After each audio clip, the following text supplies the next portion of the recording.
Yo, yo, yo. Welcome to the NS9 Pregame Show. I'm your host, Anthony DiNardo. With me, we got Tyler. We got Jim. What's up, fellas? How's it going? This is pretty cool. I'm not going to lie. Spring training home opener. BP's going on right now. It's a gorgeous day. I'm excited for some baseball. Very excited for baseball, and I really don't feel like I belong here right now. Who let us in? Yeah, I'm great. I mean, I know you guys can't see, but the field's right there. It's a beautiful day. There's not one cloud, and it's what, like 70 degrees? It's like mid 70s. Not a cloud in the sky. Blue. It's absolutely gorgeous. It's gonna be it's a perfect day for baseball. It is a perfect day for baseball. And you know what, guys? Not only do we have us three here doing this show, but we got Cody. Let's bring Cody on here. He's live from the field. What's up, Cody?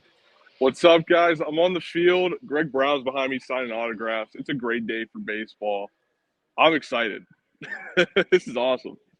Yeah, this is pretty cool. So Cody will kind of be our on-field correspondent during the show, give you updates, see things that he's seeing, things like that. But yeah, it's just a great day. Cody, I mean, describe just the vibes right now. Dude, it's a great day for baseball. I mean, everybody's chill, relaxed. It's the first game here at Lakecom this season.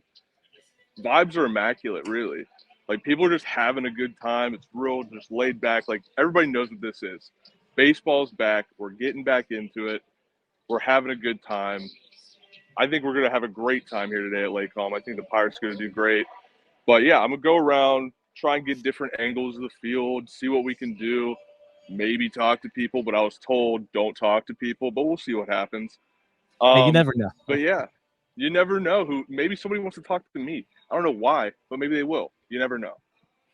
Yeah, if you're here, go find Cody. We should make that a contest. Find Cody. Instead of find Robbie or find Hannah, find Cody. Let's do that. Yeah. All right. Well, hey, appreciate you, Cody. We'll be back to here shortly. All right. Yep. I'll see you guys later. Yeah. So I guess what if you find Cody, we should have had him have a baseball. Like, everyone should like autograph the baseball for Cody. You know what? That's something we can do maybe on our next one. Yeah, on Wednesday. That's a good idea. There we go. But yeah, I mean, thanks for everything, Cody. But I'm excited. So let's talk a little bit about the game. I mean, this is the pregame show. So things to highlight for one, starting pitcher, the $77 million man, Mitch Keller. Yeah. I mean, first outing of the spring training. You probably expect 2 innings from Mitch Keller today. Keep in mind it's spring training, so like don't really take much out of it, but really you just want to make sure he's looking good. Yeah, just make sure the velocity's there. It might not even be all the way there, but just be mid-90s and make sure you locate. That's about it. Doesn't matter what the results are, really. Yeah, you heard it from the pitching ninja. Just the pitching yinza. Sorry. Just be mid-90s and locate it, Mitch. That's all we need you to do. Yeah, that's it. Just throw mid-90s. That's all we're asking. Yeah, from what we're seeing, so Keller's going to be pitched today. Dowery Moretta's going to pitch today. I just saw Anthony Solometto just walk by in full uniform, so maybe we see Solometto today. But yeah, that would be kind of cool. That would be a nice little treat. But yeah, really looking forward to seeing Keller, Moretta, some other non-roster guys on the mound today. But those are the 2 main ones. Yeah, really just excited to watch baseball, man. Baseball's back. The mitts are popping next to us right now. That's the exciting part, honestly. I mean, we've been talking about this trip for how long? Like, I'm just so excited to be here now. I mean, I know they played yesterday. We didn't get to watch any of it because we were traveling. But, like, this is our first taste, the first game in Lakecom. So this is like the spring opener here. Home opener, yep. This is great stuff. It's, again, like a beautiful day. We have baseball. You're seeing the Pirates back, right? You see Alex Stumpf just meandering around here. Like, baseball Literally. is back. He is just meandering. Yeah. And when Jim and I left yesterday and got on the airplanes, it was snowing where both of us were. That's true. Like when my plane took off yesterday, there was snow coming from the sky. So yeah, this is refreshing. And for those wondering, it's a sunny day. So I know you're like, Jim, you got to put your sunscreen on. I've already applied 1 layer. And we've got 2 full cans of sunscreen spray that I will be utilizing throughout the day. So we're not going to have a repeat of last year. Just gonna say I replaced the suntan lotion with other things, just gyms. So I'm making sure it happens. I don't have any sunscreen on. Actually, I don't either. Yeah, but yeah, it wasn't 20 degrees or snowing when I left my place. But I'll say I haven't. Unlike last year, I don't have much of a tan going on, so I'm a little bit nervous this time because it's not been. I mean, it's kind of earlier this year that we're here, and it hasn't been that great where I'm at. But regardless, like it's a beautiful day for baseball. We talked about Mitch Keller. Let's also talk a little about the guy who's leading off for this team today, O'Neal Cruz, making his return to the baseball field. I'm excited for that. Yeah, I mean, first time seeing O'Neal Cruz since the injury. Batting practice already, he's been just launching bombs. There a ball. I mean, we're probably a good 60 feet behind the right field foul pole right now, and a ball landed, 60 feet to our right. So he launched some balls during BP. Definitely looking forward to seeing him today, and against a lefty too, and Cole Irvin for the Orioles. Yeah, it's just great to see him back. It's really probably the most exciting thing coming into this year is O'Neal Cruz and potentially seeing him for a whole season and seeing what he can really do. Yeah. Like we know the difference maker O'Neal Cruz can be, right? Like that's one of the things that's super exciting about this season is to find out what he can be. I mean, big expectations when he was, a rookie. He had his struggles at first. You saw some things that started to click to him at the end of the year. Then last year was like, hey, we're going to find out who O'Neal Cruz is. And unfortunately, the big injury that happened early on, you didn't see it. So I think this year is a lot of course, like we still need to find out. But of course, number one is the health, right? Like how healthy is that leg and ankle going to hold up? Which then translates into can he play shortstop, which I think there's a lot of positive signs last year to say that, he probably could. So, knowing if he's healthy this year coming in and then like what type of player he really can be, because we know that guy can be an absolute difference maker. So this is the beginning of the 2024 O'Neal Cruz comeback season. Plain and simple, he's the most important piece of this team. There's a lot of most important pieces, but he is a very most important piece. He's the most important. That's it. When it comes to upside, right? Like he's the guy from like if you're looking like who can be that MVP caliber player, it's him. He's the one most capable of doing that from a talent standpoint. So like 40 bombs, 50 bombs, 60? Hey, let's just keep what out of the first ever 60-60 season. Yeah, no. 60-60. No, but I don't know.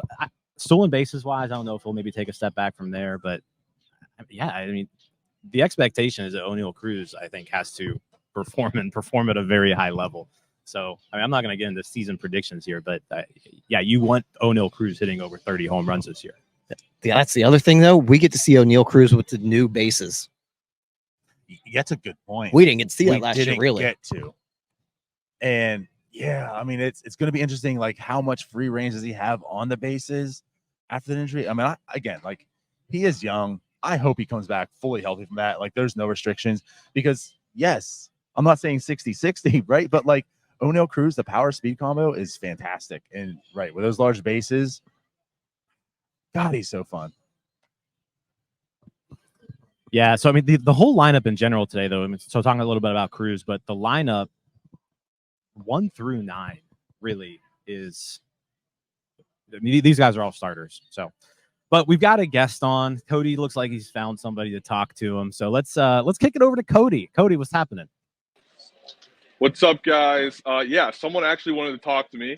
I got Hannah Mears here, the new sideline reporter for the Pirates on Sportsnet Pittsburgh. Hannah, what are you excited? Like, this is your first time doing this for the Pirates. What are you excited for this season? I'm excited for everything. Like you said, it's my first time, so everything's very new, and that's extremely exciting for me. It's been great to get to know all of the staff and the players, and everyone's been so welcoming. I'm from Pittsburgh, so the most exciting part about all of this is getting to work for one of the hometown teams that I grew up cheering for. So there is nothing more special. It's an absolute dream come true, and I'm just so glad for everyone who's been a part of the journey and will continue to be a part of it. Right. How do you like Bradenton so far? I mean, last year was my first time coming down here. I think it's a beautiful place, easy place to get burnt. Yeah. But how are you liking it so far? It's great. The weather is beautiful. The first day I was down here was a little bit chilly and I was a little bummed. But since then, I mean, I asked for it. It is sunny and 75 today in Bradenton. It's beautiful. I have my sunscreen on. Don't worry, because the sun can get you. That's for sure. I actually burnt my shoulder though with a curling iron beforehand, so that's a great look for TV. But made sure to get some sunscreen on that too. Not ideal for Not the first ideal. day, Not but ideal. we'll fight through it. Guys, make sure you tell everybody to watch the game today on Sportsnet Pittsburgh. Yeah, tune in. Watch Hannah do her thing. She's great. I'll see you guys in probably another 10 minutes. Go Bucks. Go Bucks. All right. Thanks, guys. So yeah, so look at that, Cody getting Hannah on, the new sideline reporter for Sportsnet Pittsburgh. She's making her debut today. But yeah, make sure everybody's tuning in today. Game is on TV, first time of the season. Yeah, check out Hannah Mears. Yeah, so exciting day for her, exciting day for us, exciting day for the Pirates. Getting back, like you mentioned, about the starting lineup. I mean, I got to say that really no complaints. O'Neal Cruz, Brian Reynolds, Brian Hayes, Jackal Sawinski, if you look at our graphic right now, but it actually is Jack Sawinski. Thanks, Cody. Rowdy Tellez, Yasmani Grandal, Connor Joe, Peguero, and Nick Gonzalez, and of course Mitch Keller. So like really good lineup for, again, like your spring opener coming out to see the first Pirates game. Yeah, can't really complain about that lineup, and that's something we're probably going to see a lot of times this season, is at least 7 of those guys in the lineup. So a good first look at them. Yeah, that's the good part about being at home, right? Like the away lineups sometimes tend to feature the guys who, maybe not as seasoned, right? The home games are going to have your people who, they don't need to travel. So yeah, this is an excellent lineup for anybody coming here to watch this game, or anybody on, back home watching this on TV. 9 for 9. These are all guys who are either going to be on the team or competing for a spot on this team. Yeah, very valid point. I mean, absolutely all of them on the 40-man right now currently.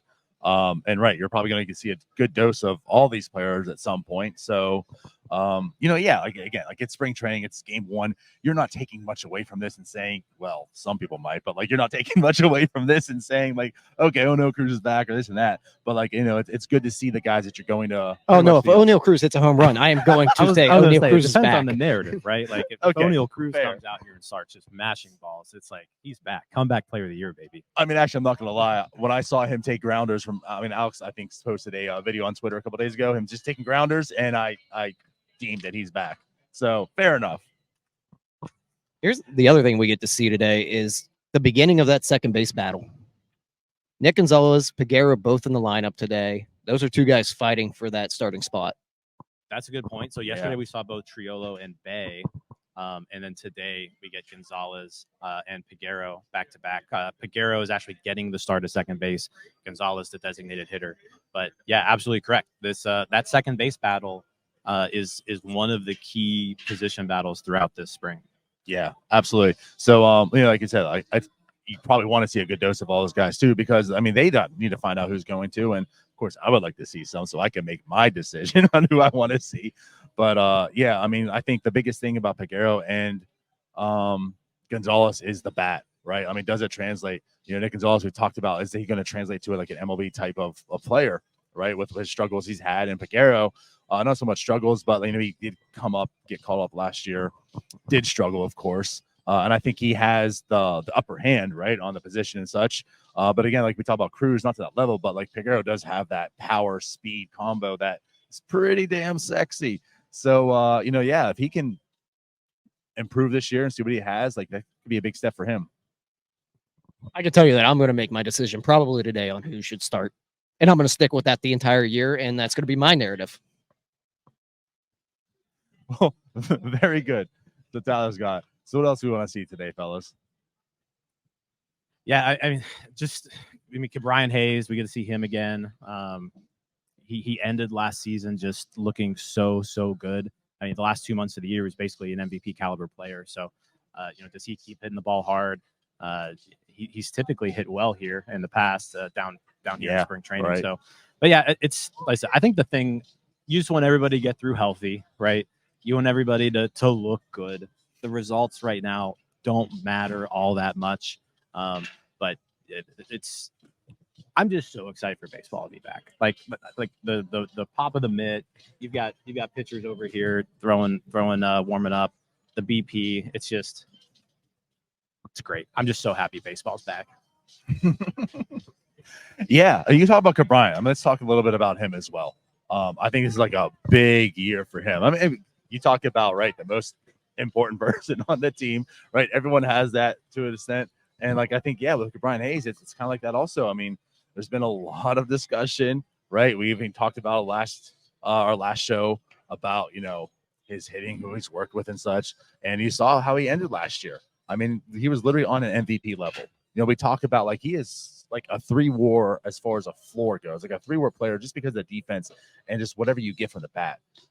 It's not like he just got a bit of a bat last year at the end. It wasn't like he hit fine. He was hitting like an MVP. We're talking about, he was on a 7-WAR pace with that type of production. So are you going to get that, Cabryan? Like you said, it's a little bit skewed because he has hit well in Bradenton in the past, right? So I don't want to take too much away of thinking that's going to be. Oh shit! Oh, we got a problem with the camera. Uh-oh. Cody, we may have to get Cody over Where's here to Cody? look at this. Cody to the rescue. But we can still talk. Cody's got to fix the camera right now. Yeah, so we're gonna get Cody to help with this. But yeah, let's keep talking about Cabryan Hayes though, right? He could be a big difference maker. You already have Brian Reynolds, right, who's leading the way, but Cabryan Hayes could be that number 2 guy, even at least, or 3 to Cruz or something. This lineup does have the ability to do some damage. I mean, we talk about Sawinski. I'm super high on Jack Sawinski this year. So another lefty bat going up against the lefty starter today. How does he look against lefties? Is he going to be more of that everyday player that we want him to be, or is he going to be more of a platoon guy like he has been in years past? Oh, all right, we're back. Here we go. We're back. But thank you, Cody. Cody's the MVP here. He's the behind the scenes guy. He's behind the scenes. He's on the field. He's everywhere. We can't getting do that interviews. Cody. God, he's awesome. But speaking of Jackal, yeah, he messed up the graphic earlier. No, but I mean, Jack Sawinski, another guy I expect to just kind of keep progressing. He took a really big step forward last year. Really, just what you want to see out of him this season is just more consistency. The talent obviously there, the power obviously there, but can he do it on a consistent basis? Because he's been so frustrating, over the past couple of seasons. Yeah, for sure. I know he's a very polarizing player, and I think all you're asking for is just more consistency. But again, we're talking about guys who finished last year. Jack's September was much different from before. So, is there some legitimacy to that? Can he be a better hitter? Again, you're hoping for the best with Jack. He can be that difference maker. I mean, we know he has 30 home run power. That's just there. But can he simply be that guy who's going to consistently day in and day out give you that, opposed to a really, really strong week and then disappear? Yeah, I mean, you look at the complete body of work last year. The numbers are good from Jack Sawinski last year. We can criticize him about his stretches of not great baseball. But if you really look at it, if Jack Sawinski can put together another year like he did last year, and you have Cabryan Hayes who hits like he did at the end of the year last year with O'Neal Cruz coming back, there's some building blocks there. Brian Reynolds with it, Kutch here. The lineup can be exciting. Yes. Yeah, for sure. And I think we're ready to bring Cody back on after he fixed our camera. So Cody, you're out there at the practice field behind the right field wall. What are we seeing? So, yeah, I'm out here. I was able to catch up with Jordan Comedina, the catching coach, and so we're earlier. I was talking to Hannah Mears, right? We're we're relaxed. It's a good time. We're in Florida. Jordan's going a mile a minute, man. He could only talk to me for 2 seconds. He was like, we're going. I'm like, wow, that's awesome. I'm watching these guys. You got the young guys. Bubba Chandler just walked by me. They're all getting warmed up over here practicing. Paul Skenes is at the other end. He was getting warmed up. It's just awesome to see these guys. They're throwing plyo balls. They're getting all this crazy equipment out to warm up. I don't know what any of it's called, but it's awesome to watch these guys perform. Yeah, so that is quite. I mean, I saw Bubba Chandler just walk by you there. So Bubba Chandler just walked in full by me. uniform, Salametto in full uniform. Maybe we see them today. That would be really neat. And guys, I gotta say, controversial take here. I was talking to Jordan. I felt the jersey. The jerseys, they're not that bad. So I'll say this: looking at the jerseys in person, they like that the yellow on black. it pops. It actually looks a lot Right. better in person than it does like on the photos. I will say that. Right, like the quality of it is actually pretty nice. This is super controversial at the moment, I know, but it seems like the players maybe they got an upgrade. Nobody said anything, but I'm still not going to buy a jersey for $175. That's just ridiculous. Fanatics, figure it out. All right. Hey, thanks for the update, Cody. All right, guys, I'll Appreciate see you. you later. All right. I know that the audience can't see us, but there is a line of people out there. They're definitely here to watch us podcast, right? Not the pitchers and catchers right behind That's us. true. There are probably 50 people watching us right now, and What it's did you think? definitely about us and not the players walking in front of us just back and forth. Yeah, and again, like I know you can't see the camera is pointing at us, but Cody's right now signing autographs already. Like, and I think he's already signed like 10. He's a man of the people. Just to touch base on those uniforms again, I do like these hats. Oh, the hats, absolutely. The yellow hats look good. Like I said, it's just the yellow and the black. It's popping in the sunlight too. Just such great team colors. I mean, honestly, like, they really are. They really are. But yeah, looking at the uniforms, I know there's been so much hate about these new uniforms and such. And the uniform itself, like, I get it. But as far as it would look like in person, the yellow and the black, yes, absolutely. But I love the hats. I love how they went yellow this year. Just different. Maybe I'm gonna get one. I don't know. I was thinking about it, and I'm like, I don't know what I'd wear that with. So I mean, the other yellow hats that they have are the City Connects, right? Yeah. And those are nice. I also like but no, these ones are nice. It's just like the pure yellow. I wasn't sure how I was going to feel about them, but yeah, after seeing them in person, the jerseys aren't as bad as I was expecting, and the hats go well with them. Right. And again, like about the yellow, I mean, yeah, like you know the City Connects are yellow, but there's also on a yellow jersey, right? These being all the black with the yellow hats, yeah, they certainly pop. OG Minlow, they asked him, do they know Cody's not rowdy to left? That could be Cody, you should just go around and just signing rowdy to left autographs everywhere. That would be great. So on Wednesday, Cody's going to be in full uniform. Just a As full well, on rowdy signing Tellez autographs. uniform. Yeah. As Rowdy Tellez. Yeah. Right. But yeah, so again, like back to the lineup and such too. I want to talk about Grandal a little bit, right? I mean, he was the signing, he is the veteran. You know, there's Henry Davis, who actually had a good day at the plate yesterday, right? 2 for 3, I believe it was. And we know Jason DeLay's here. Grandal brings that veteran presence. We know it's been pretty bad. Let's just be honest, right? Pretty bad the past 2 years for Yasmani Grandal as far as performance. Again, I know he's been Chicago. That was a nightmare of a situation, I feel like, for a lot of players. So like there's hopeful potential that, you know, him coming over to Pittsburgh, knowing his roles, you know, a little bit down here, being more of a leader and such. But I'm not gonna say excited, but like I'm interested to see like what Yasmani Grandal is. You know, like can he replicate somewhat of his previous performance? Yeah, I mean, I mentioned it, I think, when we when he was originally signed, but I think there's still something there. Like he's obviously not the player he was in the past. I think he can play at least okay defense, but it's really that walk rate, right? Like that's what made him kind of a different type of hitter in his prime. And last year he took a huge step back, didn't walk as much, and that's when you saw the numbers take a huge fall.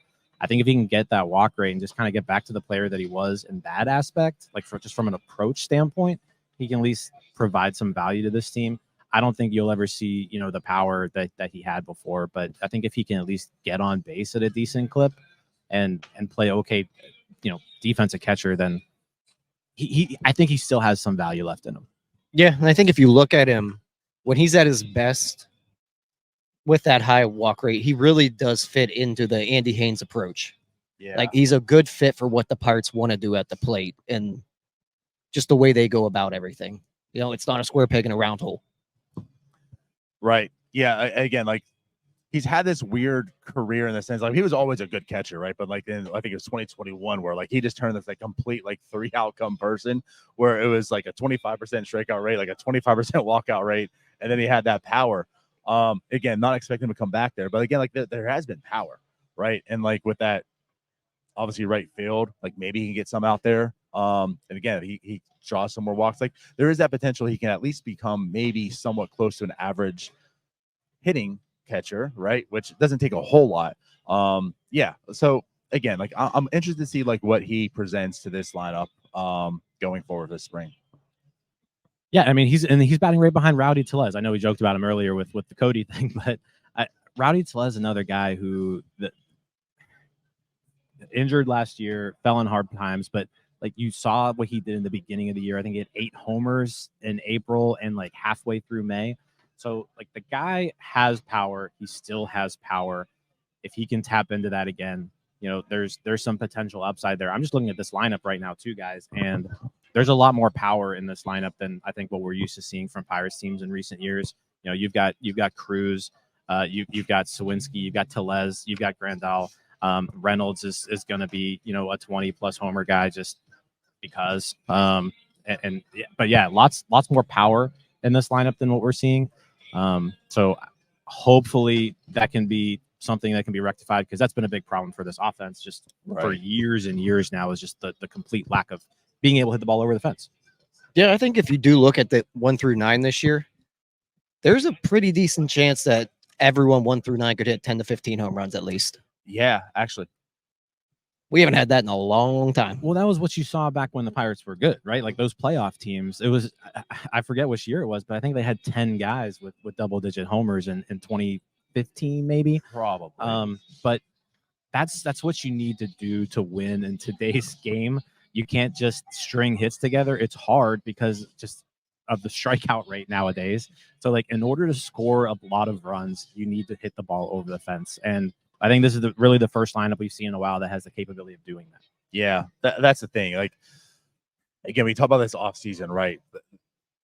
You want to see a little bit more, but the reason why I see more is because of, you know, there's such the variance of like this ball club, and like getting this offense, you know, it's like there's a lot of upside, right? I mean, there's a lot of risk. Like people like Grandal, Rowdy Tellez, like they could not do this, but like you look at the lineup, like, oh no, Cruz, does he have the possibility to hit 30 home runs? Absolutely. Does Brian Reynolds? Probably 25 at least, right? To Brian Hayes, we're not sure, like, but he could hit 10 to 15, right? You go down here, I mean, Jack Sawinski could hit 30 home runs. Like, you have the potential to have like 3 guys in this team that could hit 30 home runs. And we're talking about a Pittsburgh Pirates team. I mean, when's the last time that has happened? 30 home runs with 3 people, like that's a realistic possibility. Then you add, you know, Rowdy Tellez, like there's a lot of potential pop on this team. Potential keyword. And I think the other thing is we talked a lot in the past that they need Brian Hayes to turn into that 10 to 15 home run guy. It'd still be great, but they're not as reliant on it at this point. You just want him to be a good hitter.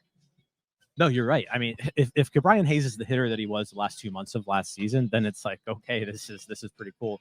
But they don't even really need that. They just need him to hit the ball hard, the occasional home run. Like, yeah, if Brian Hayes can be a 15 home run hitter and hit 280, right? Like, We're cooking. Then we're like, he's going to be an all-star. So yeah, like I said, a lot of potential in this lineup. Obviously the real question mark is the pitching staff.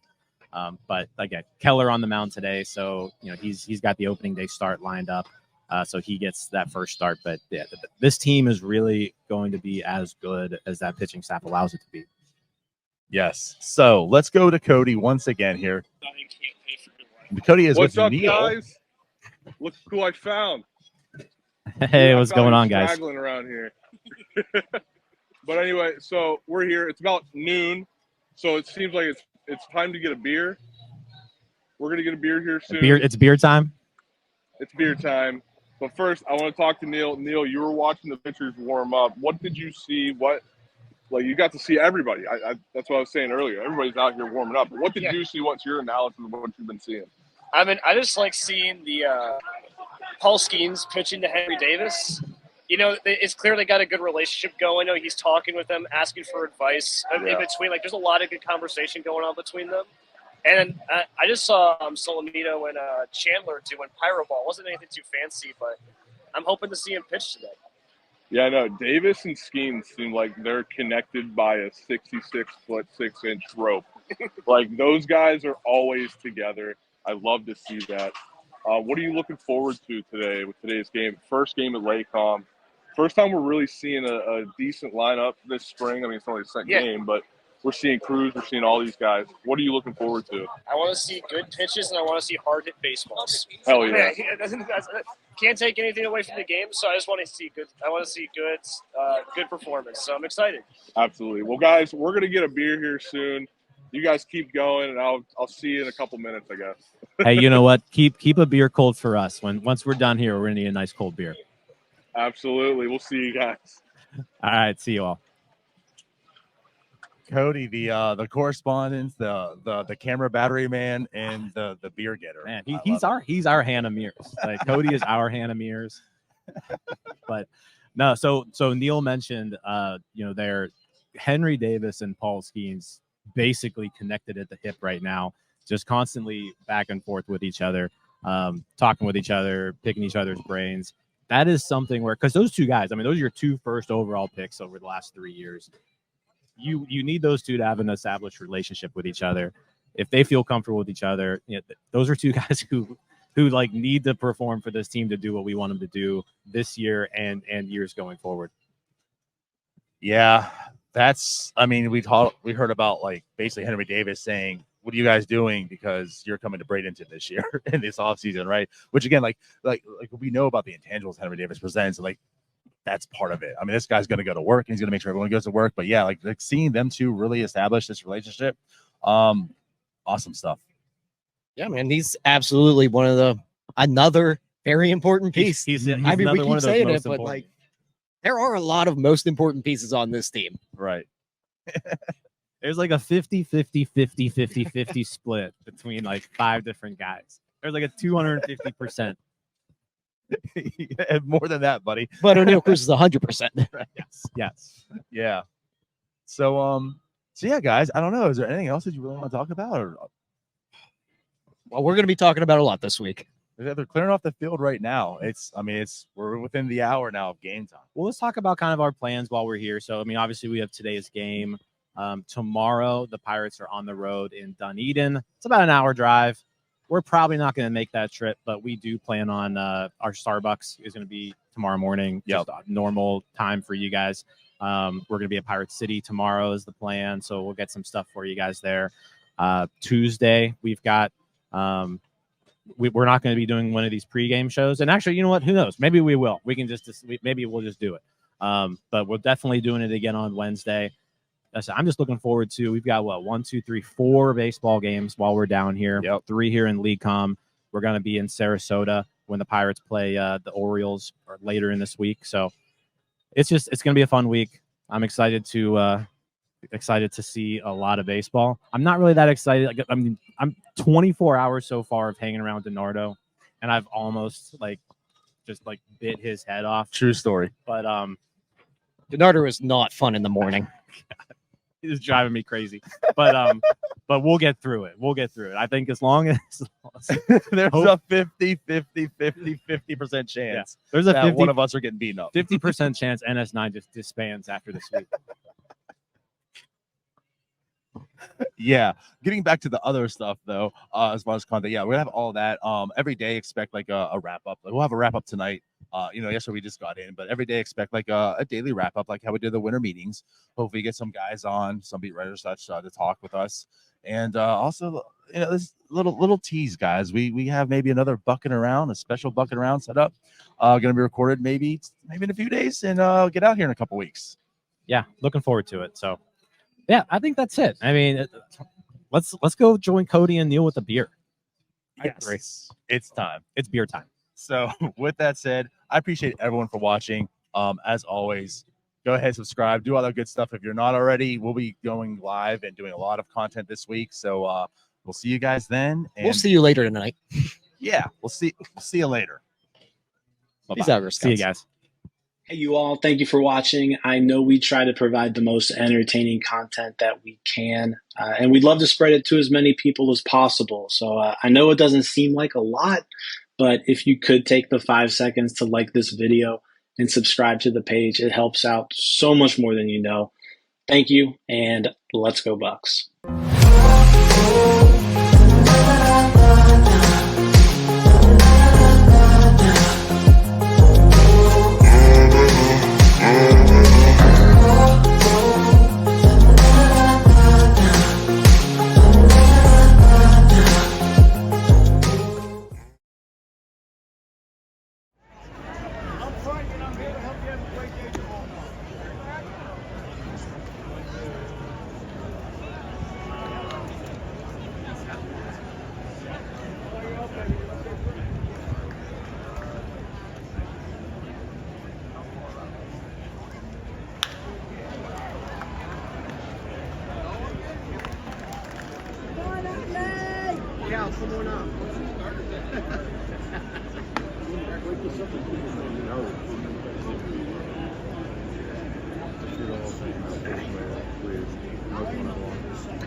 Let's go, Kirsten!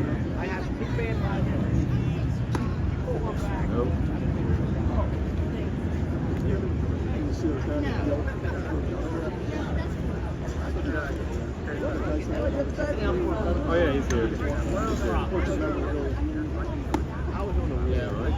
Yeah.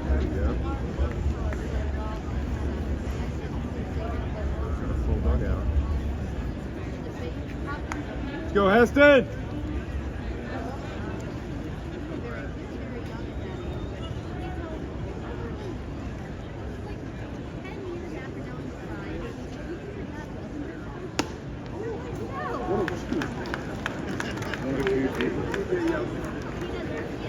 That is kind of fast.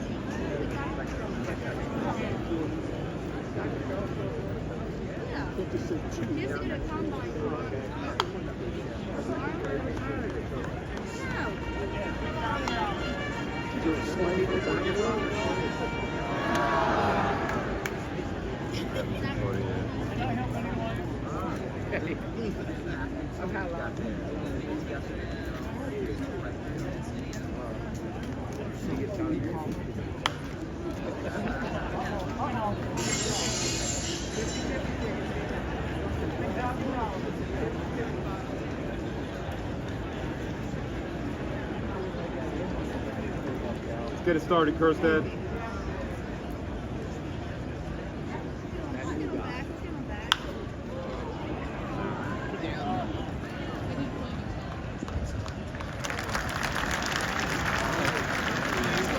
This one's going to be tough, and there aren't many guys that come from Ohio. Goodness gracious. Henry Davis did not. Let me go around the diamond here. Rowdy Tellez did not. Triolo did not. Shortstop, no. Third base, no. Jack Sawinski, I don't believe, did no. Oh, God. Mitch Keller didn't. Did Ryan Barucki play in Ohio? For some reason, I feel like he has some sort of Ohio connection. Ryan Bruckey was Illinois. Brian Reynolds didn't. Marco Gonzalez, no. Martin Perez, no. David Bednar's from Pennsylvania. Did Colin Horman from Ohio? Illinois. What is up with the Pirates in Midwest? I don't think I'm going to get a single one of these. Colin Selby? Virginia. Kyle Nicholas went to Massillon. Yeah, he's from Jackson. I'm running out of time. I know it. I honestly don't know. Why can't I think of any? I got no clue. Jackson Wolf. Oh, I forgot that guy exists. JT Brubaker. Brubaker is from Ohio. That is almost impossible, Jim.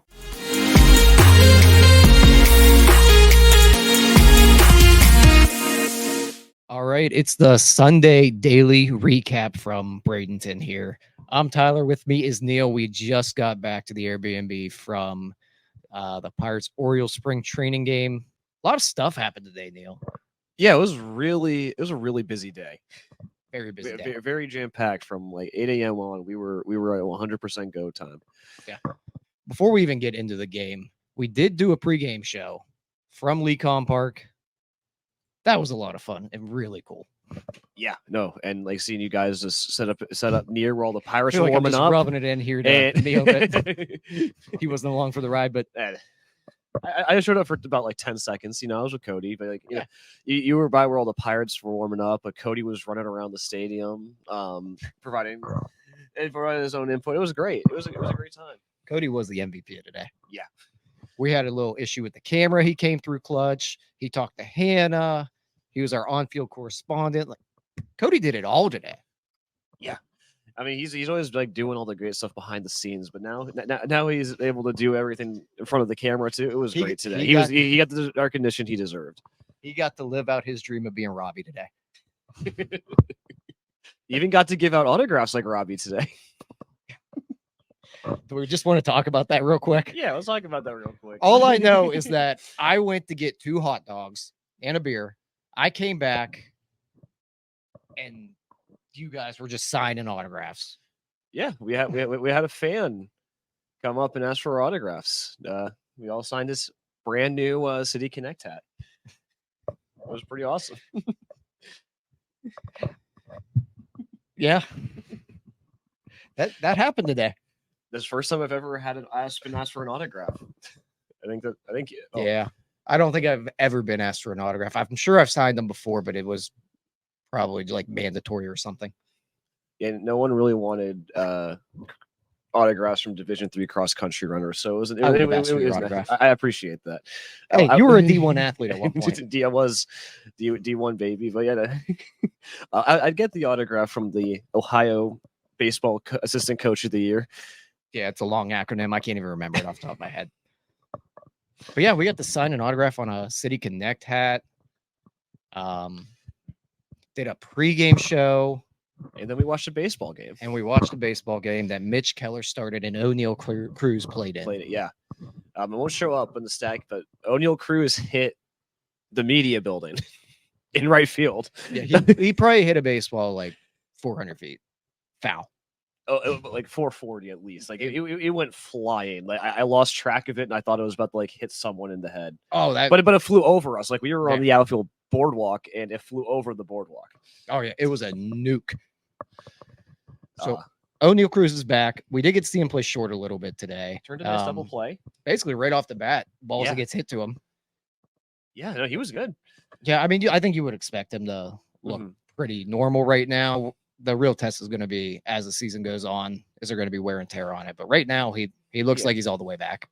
But again, the speed didn't seem like it was gone either. Like he still had that range where he could go get baseballs, and that other people can't get just because of how freakishly tall and large he is. It's gonna be fun.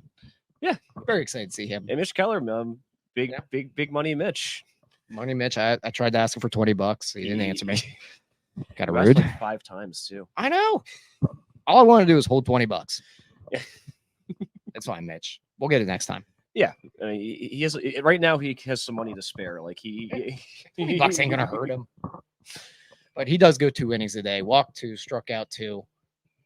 What did you think about Mitch? We didn't really get to see the velocity from where we were. I mean, he looked good. I don't think there's a whole lot of hard contact. No, I don't think so either. Like there wasn't a whole lot of like, oh man, they just killed that baseball. Right. And first start, I'm okay with a little control issues. He's feeling it out. I was happy. It was nice to see him pitch again. It's been a while. Yeah, and that's kind of the thing with Mitch Keller and was last year when he struggled early. Mm-hmm. And we did see that with the first batter. Yeah. He walked him. I believe that's when O'Neill Cruz turned to double play immediately after. But yeah, it was it's nice that it wasn't a hard hit ball, right? Like, and I think he did get he has some strikeouts too, right? Yeah, he had 2 strikeouts today. So and again, it's hard to take too many results from spring training, but it was nice to see him pitch. The stuff looked like he was there. Yeah, I'm sure if I looked at Savant, he was still throwing 97, 98 like he normally does. Yeah, we got to see him up close and personal too, because we were right above the bullpen while he was warming up. He was zipping stuff in from the bullpen. That was great. That's the stuff I miss. I got to see Paul Skenes throw to Henry Davis. Got to see Mitch Keller. Got to see Solometo and Bubba Chandler do their own throwing. That was probably one of the coolest part of the day. Yeah. Is seeing them up and close and personal doing their stuff. Yeah. You really just don't understand how large these guys are until you're next to them. Yeah. And I know I'm a little guy, which also got called out when I was signing an autograph. Mm-hmm. But man, those guys are big. Yeah. No, they're huge. They're all ripped. They're all jacked. Henry Davis is an imposing man. Yeah. He's short. He's a short guy, but he is ripped. It's like the opposite of O'Neill Cruz, who looks super tall and skinny. He's short, stocky, and just the biggest man you've ever seen. Yep. That he is. Aside from that, you have anything else you want to add here, Neil, about today? Anything else that stood out to you? No, I mean, it was nice to see, we scored 0 runs. Yeah. Not a whole lot of offense, but, we saw Brian Reynolds give one a drive. Brian Hayes smacked the ball once really hard.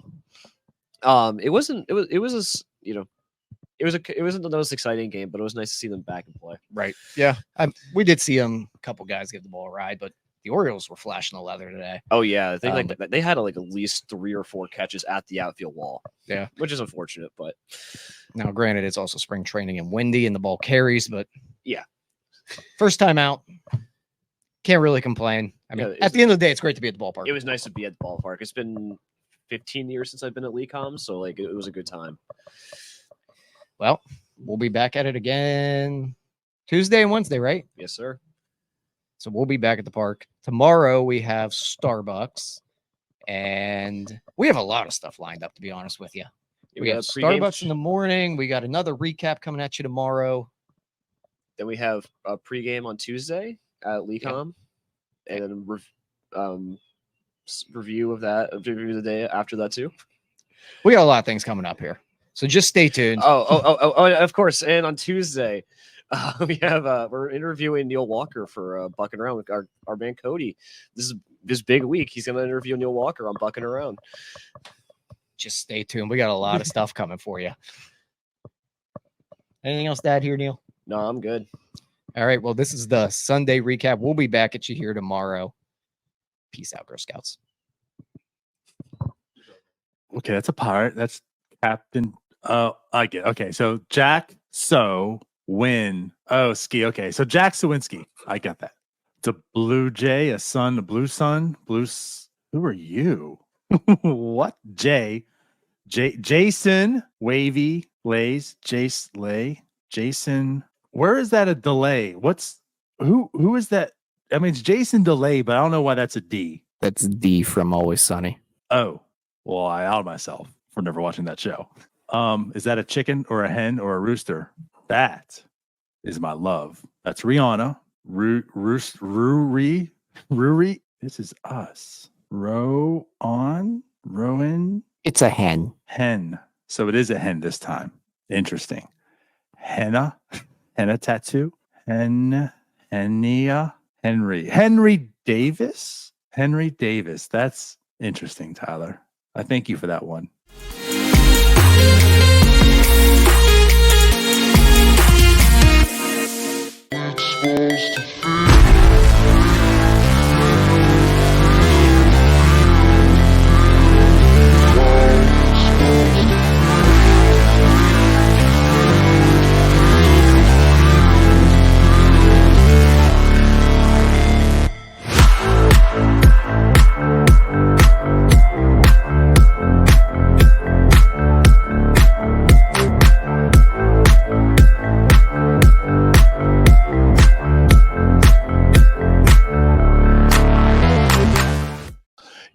Yo, welcome to Starbucks. I'm your host, Anthony Donardo. With me, we have Jim Rosati. What up, Jim? Good morning.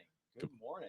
Happy Monday. We are live on location here from our Airbnb. Yeah. In Bradenton, Florida. And it's chilly. It's you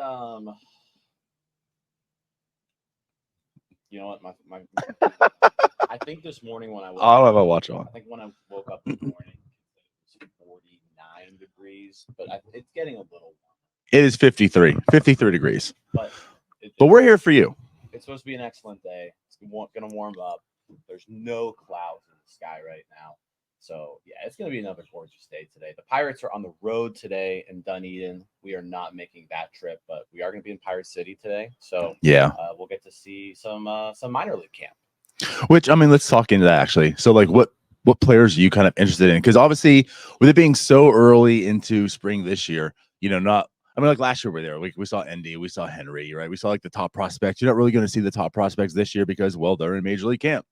So, like, right now, like, what prospects do you think you're kind of interested to see? They're not the best of the crop, though, but, they're young. Yeah, when it comes to minor league camp this year, at least this stage of minor league camp, yeah, all of the top 10 prospects for the Pirates are in Major League camp. So you're not seeing like the main guys. Well, thanks to friends of the show, Bucks on Deck, they put together this 2024 Pittsburgh Pirates minor league guide. So we'll bring that with us. But no, I mean from a offensive standpoint, Mitch Jebb is the highest ranked player who's going to be in minor league camp. I got to see him a little bit last year. Funky dude. So I'm kind of excited for you guys just to like see what he looks like in a batting cage. It's kind of interesting. And then as well as, those other Bradenton guys, really, I feel like are the most interesting ones. Yordani De Los Santos, Lonnie White Jr. Can he actually like put together a full healthy season? The talent's obviously there, lots of power, but just hasn't really been able to play a whole lot since being drafted. So yeah, I think those are probably the guys I'm most interested in. Some of the younger guys too. Tony Blanco Jr., some of the other folks who were brought over in trades last year, Severino, Suaro. Yeah. So those guys, good to see them. But yeah, I'm looking forward to it. Listen, sucks that like Termar Johnson's not in there and Bubba Chandler, Solometo, those guys. But yeah, we'll still get to see some talented guys. Yeah, like it sucks for us. Like personally, it sucks for us. But like I'm happy they're in Major League camp right now doing their thing. You saw Tamar in the game actually yesterday, so that was kind of cool. But yeah, I mean, I got to say too, as far as like, well, I mean, De Los Santos, like that's the one I'm excited for. Like I really want to. I know he's not the top rated in the camp right now, like as you mentioned, but like to me, that's the one that's the most interesting.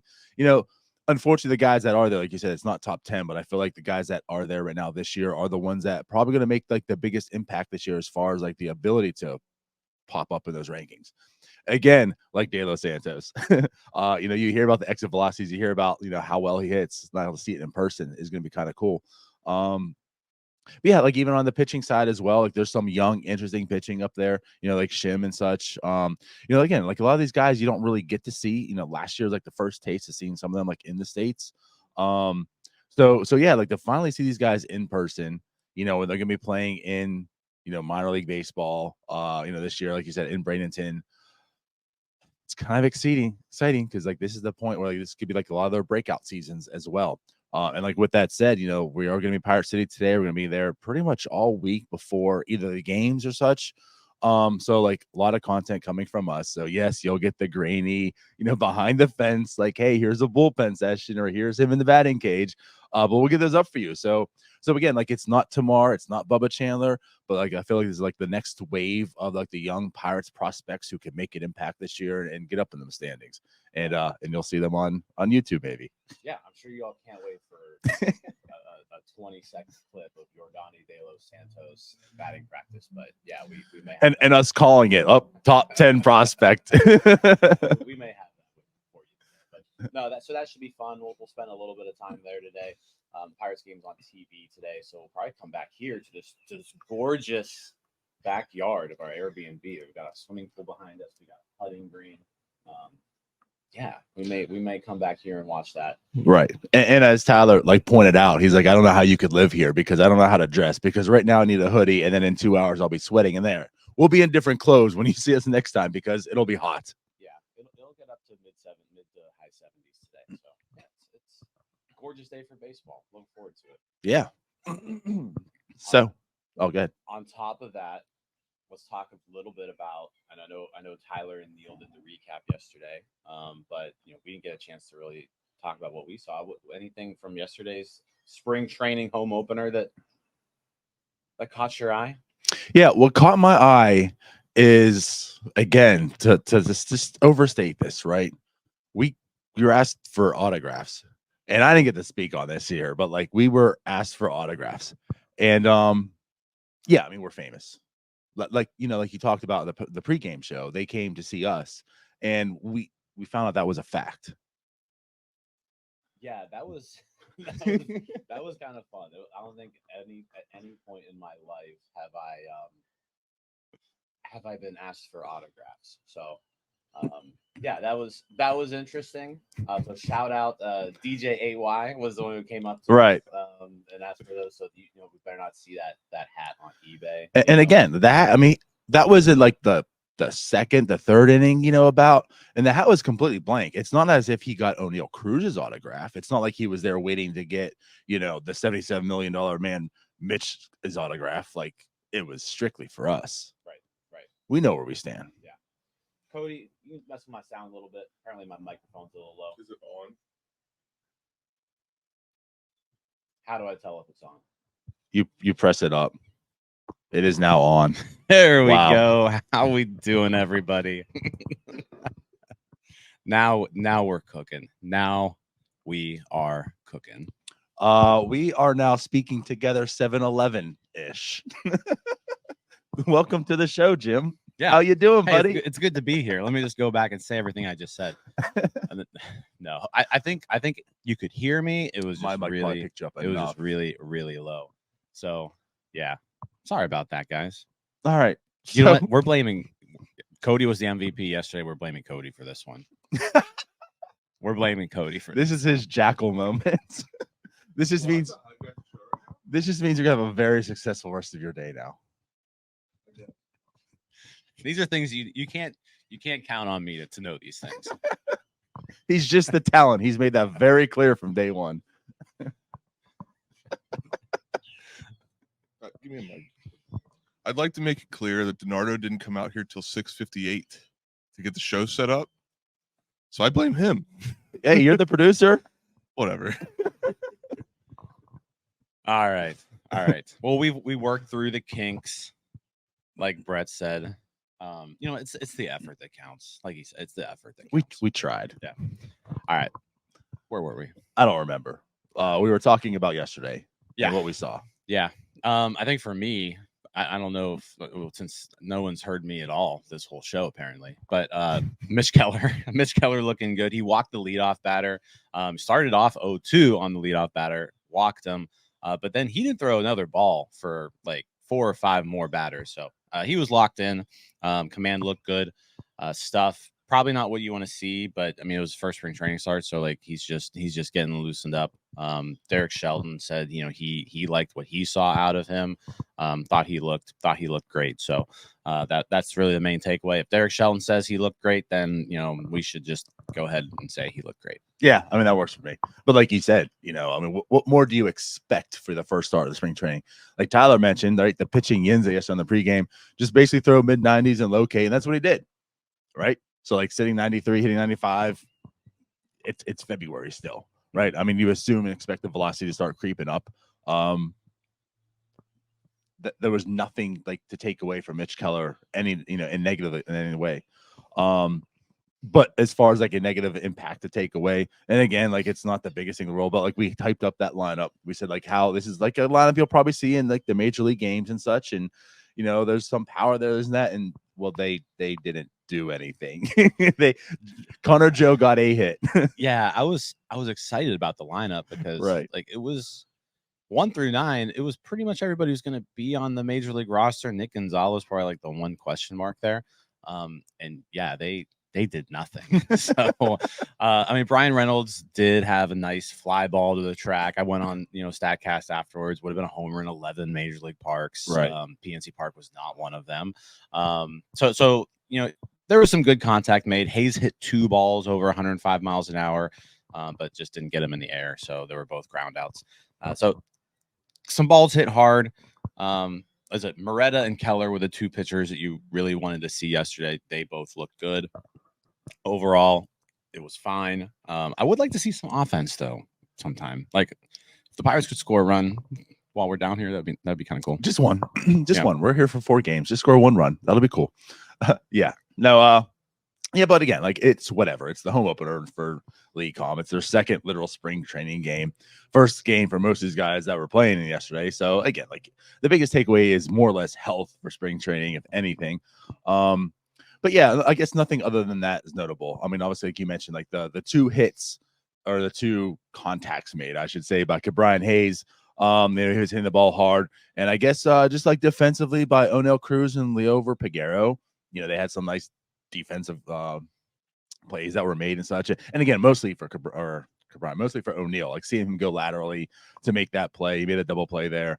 Cruz is a shortstop. Like he's good. Yeah, he's good to go. I mean, and you couldn't have scripted it better. Derek Shelton said, it wasn't in the script, but like the first ball being put in play, going right to O'Neill Cruz, making a play to his left, stepping on second, turning the double play.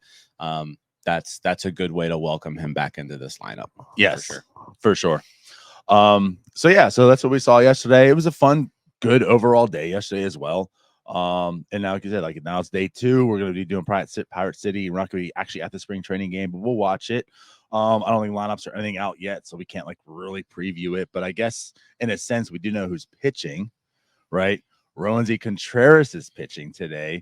And what I got to say is this is definitely a start. It's like unfortunate we're not going to actually be there, but like this is a start I'm looking forward to seeing, because when you talk about this team, and we did yesterday to a degree, like it's going to go pretty much like as far as the pitching is going to allow it to go.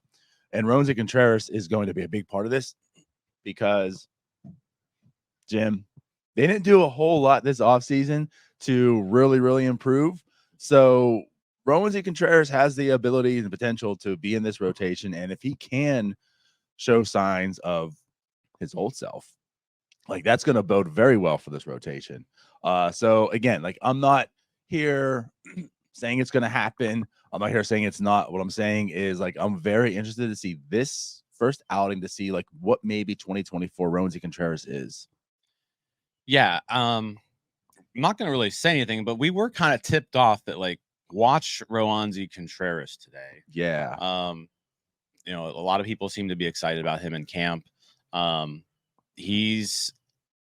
It sounds like the Pirates are sort of banking on Roansy Contreras being the guy that we expected him to be a couple years ago. And like I said, that is a big storyline here. Like if he can be that guy, then you're talking about, hey, you didn't go out there and acquire that number 2 starter behind Keller that you were looking for. He was actually here all along, and he just, you know, needed to find himself. But I can tell you right now, high hopes for Roansy Contreras. Really interested in the stuff today. It was just something that was pointed out, like watch Roansy Contreras today and how he looks. Yeah, I gotta say, you know, I was pretty excited when I heard this. And again, you know, we got to see it. We got to see what's out there, and that's why it starts going to be interesting. But again, like if there's any slim chance that like Roansy Day's back, and again, if this is the guy we were talking about, like honestly, like a year ago, he had a whole day to himself, and then right now, this offseason, we're talking about could Roansy Contreras be DFA'd? You know, like that's how far he fell from grace last year. And again, like our thing is like you can't have the expectations that he is back. You know, like you have to make this rotation better. If he is back, then that's icing on the cake, and that's why your rotation is even that much better. You know, but like all the question marks in the rotation coming this year was such a big issue. And if Roansy Contreras is back, and like if Roansy Day is back, that is going to be huge for this rotation and this team in general. So yeah, I'm very excited to see what he's going to bring on the mound tonight or today. Yeah, is the fastball velocity back to where we want to see it? Does the slider look crisp? That slider when he was on was one of the best pitches in the game. So yeah, if Contreras can and even early in last season, like it was still one of the best pitches in the game. Yeah, if Contreras can get back to where he was, that helps solve, you know, one big piece that you're missing in the rotation. So definitely excited to see him today. Not really sure who else we'll see. We really haven't seen like the back end bullpen pieces yet. Holderman, Chapman, Bednar. I don't think we've seen them yet. So maybe one of them gets in the game today. Sounds like they're kind of easing people in. Like I said, yesterday's game only had 2 roster guys even on the mound. So kind of curious to see how they ease the pitchers in. But yeah, Contreras today, definitely looking forward. That's what I'm looking forward most to in this game. And then we were still waiting to see Andrew McCutchen in a lineup. Got to imagine they're also sort of easing him in. He's also a guy too, where like this is probably his 20th spring training, something like that, 19th spring training. So it's not like he needs a whole lot of work. He knows what he's doing when he gets here. It's Andrew McCutchen. It's just a matter of like, hey, let's get your timing down by opening day and get you through this. Not necessarily like you're not trying to get Andrew McCutchen 100 at bats here in spring training. No, yeah, like when you talk about a professional hitter is Andrew McCutchen. So like you're not worried too much about him. When you see him, we see him. But yeah, I guess what I say too is like you talk about the pitching and who's going to be there. You know, some of the young guys, like is Bubba Chandler going to get his time? Solomedo, like that'd be kind of cool to see them. So like Skenes. I mean, like obviously Skenes. If he can get in a game here soon, that would be awesome. I'm not sure how much game experience they're looking to get him because it's kind of a double-edged sword too. Like if Paul Skenes comes out here and just shoves, and you'll have a ton of people like, oh, you need to start Paul Skenes in the rotation, and that's just not going to happen. So I don't think he's gonna get that many opportunities to shove. No, I don't think so either. Like I wouldn't expect more than like 5 innings in Major League spring training for Paul Skenes at this point. Yeah, I almost feel like he's gonna make like his debut and like, okay, and you're back in minor league camp. Right. And then he'll probably be in that like the prospects game. That'll actually be pretty fun. That would be cool to be down here for that prospects game against the I'm going to be Orioles. 100% off. I forgot about that. Yeah, that would be fun. That's like mid-March. But I mean, that'll be like Paul Skenes versus Jackson Holiday if they can line it up right. Yeah. So he'll have that appearance. Yeah, man, I forgot about that. That's such a fun thing too, honestly. But yeah, like I'm not Jackson Holiday was at the game yesterday. Yeah. Didn't Just get his in autograph. just in the stands, We did. walking around. Yeah, like a normal dude. Not like he's about to sign an extension worth like $200 million in the next year or so. Right. But at any rate, yeah, so that's kind of cool. Outside of that, you know, again, like I don't know if there's too much I can really talk about for this game upcoming because without the lineups and such. Yeah, I guess anything else that you want to dabble into right now? Not a whole lot. Yeah. I can't really think of much else. I said we were on there yesterday. That was a lot of fun doing the pregame show.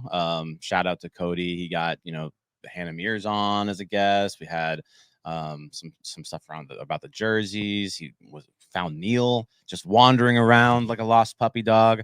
So that was good. Yesterday was fun. I'm looking forward to doing that again later this week. That should be a lot of fun. So make sure, you know, we'll have that pregame show definitely on Wednesday, and we're probably going to do it on Tuesday now too, just because like why not? Yeah, actually, that's one thing too. We are going to post game or pregame on Tuesday as well. So Tuesday and Wednesday, catch us before the game. Good stuff. And again, like Cody, even though you can't do producing pregame right now for Starbucs, you know, properly, you do it a really, really good job otherwise. So you did a great job today, Cody. Thank you. Everybody stroke Cody's ego today. Yeah. But no, and also go follow him on Twitter because he makes some really, really good edits too. All those edits we post out pretty much from Cody. Yep. I will say this, some other stuff too. I from what Alex Stumpf, MLB.com beat writer, reported yesterday on Twitter, he's not really expecting the Pirates to go out there and getting another starting pitcher. So like what we see is what we get. So like we're just going to need some of these guys to step up. So kind of going back to Contreras, that's going to be the big story today. Can Contreras look like 2022 Contreras as opposed to 2023 Contreras? That would be huge for this team. So that's the main thing going forward, in today's game. Yeah, it's unfortunate to hear that, but I think we kind of maybe we're expecting. I mean, again, like it's about to turn March. Are you really looking to add another pitcher? I mean, you can, but we also know this team seems as if, with the Edward Cabrera thing falling through likely, and reports also the Cabrera. I mean, they just more or less were going through talks, and all of a sudden suddenly said like get the prices up higher. Yeah. So okay, cool. I guess they're not going to make that deal. But whatever. Again, like seeing Rowanzy perform and get back to where he was would help a whole lot, and I think ease a lot of those pains of not getting another pitcher in the sense. So we'll find out. But yeah, I guess that's pretty much it. That'll be it. Make sure you're following all of us on Twitter. We'll post some stuff from Pirate City today. So yeah, be prepped for that. We're probably about to head there in probably an hour or so. Mm-hmm. So we'll be there bright and early. And yeah, let's watch some young guys play some baseball. There it is. So let's get out of here. We'll see y'all later. I'm going to hold on here and get this out. There we go. All right. So we'll see you later. Bye-bye. See you guys. Hey, you all. Thank you for watching. I know we try to provide the most entertaining content that we can, and we'd love to spread it to as many people as possible. So I know it doesn't seem like a lot, but if you could take the 5 seconds to like this video and subscribe to the page, it helps out so much more than you know. Thank you, and let's go Bucks.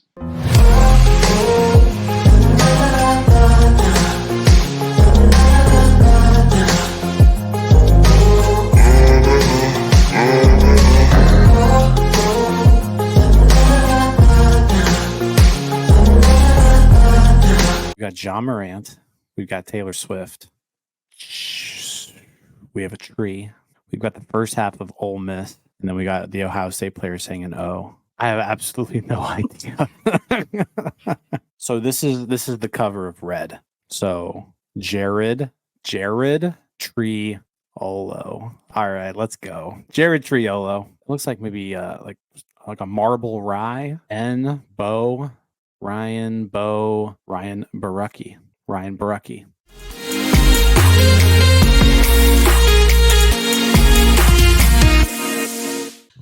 Hello, welcome to day 2 spring training recap from Bradenton, Florida for the Pittsburgh Pirates. I'm Cody. This is Neil. We're your North Shore 9 crew for the day. Donardo, Jim, they're in the back making fun of us, but they didn't want to do any more work today. So they woke up early enough to do Starbucks, I guess. Their job's done today. They let me sleep in, so as far as I'm concerned, Yeah, I'm content. Neil slept in. I woke up probably the earliest other than Jim.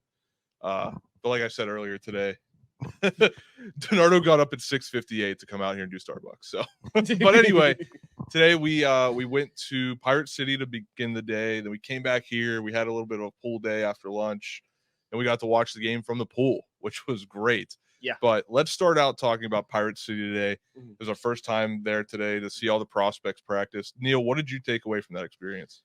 It was really cool. I've never been to Pirate City before. I know you guys got to go last year. But it's a really big complex. We saw the fabled $8 million weight room.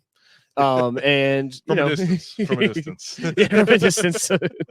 But we got to see some decent names. Like, we saw Mitch Jebb, we saw Lonnie White Jr., we saw anyone else? No, my favorite prospect, Charles McAdoo. Of course.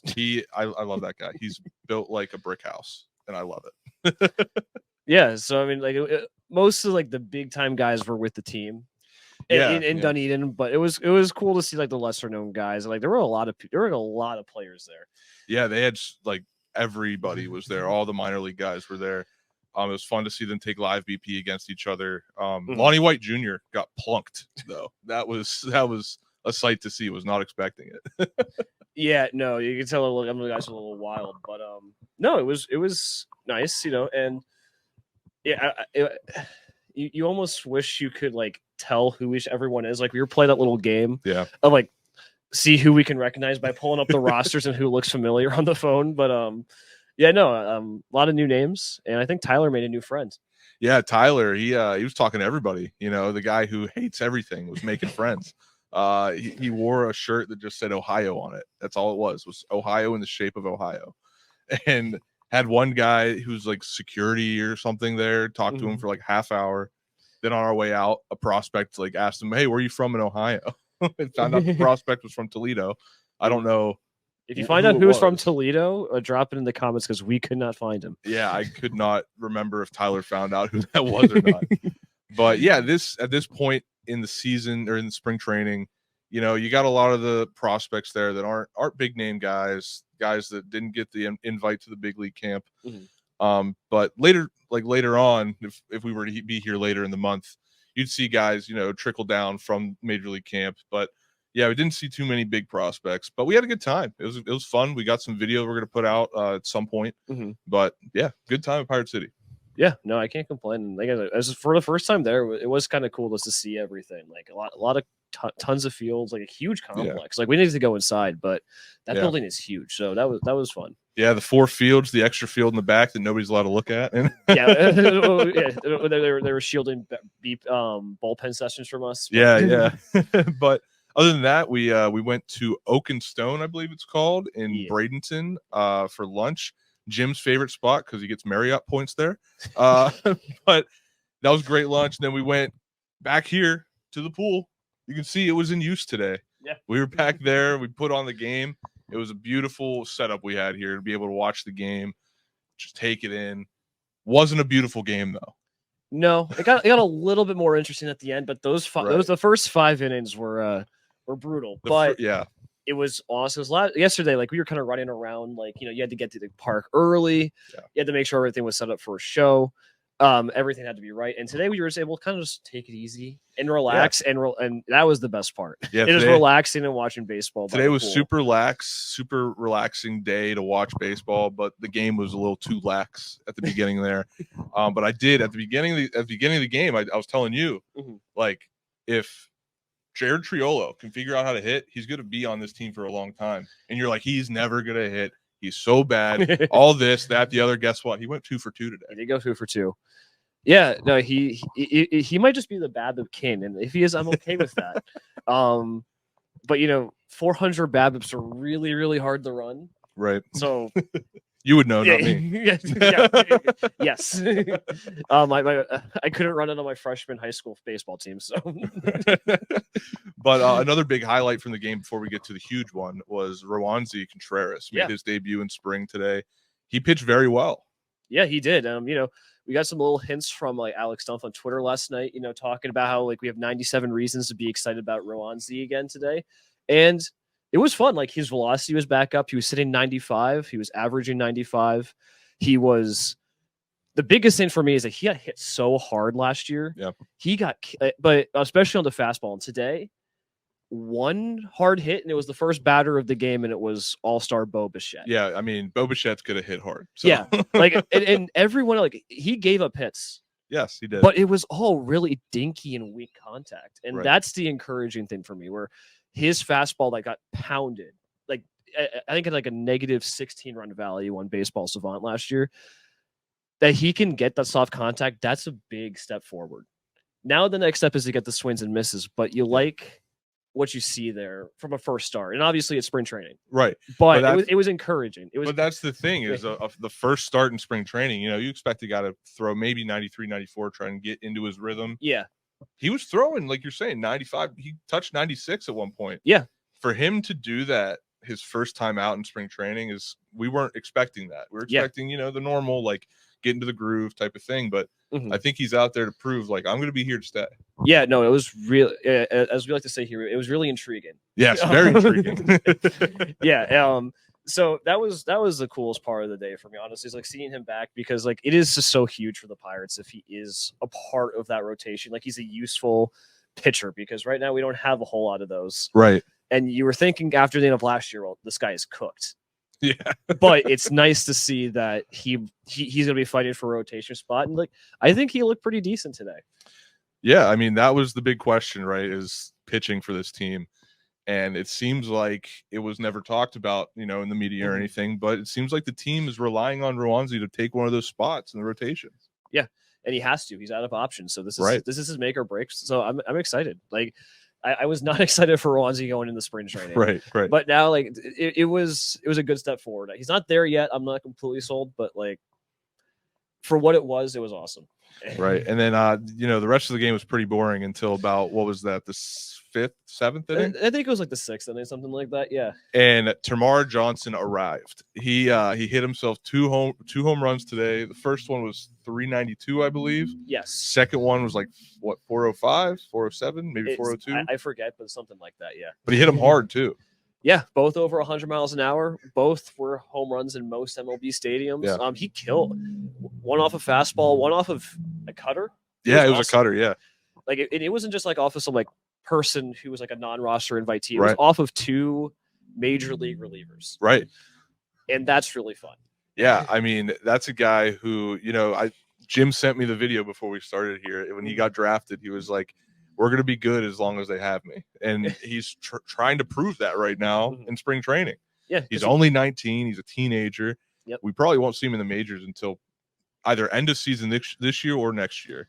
I would be shocked if he's up this year, but it'd be a nice surprise. Right. Like, but that's what I'm saying. Like, I'm taking this from the experience of seeing O'Neal Cruz get that call in September. That's true. A couple years ago. Yeah.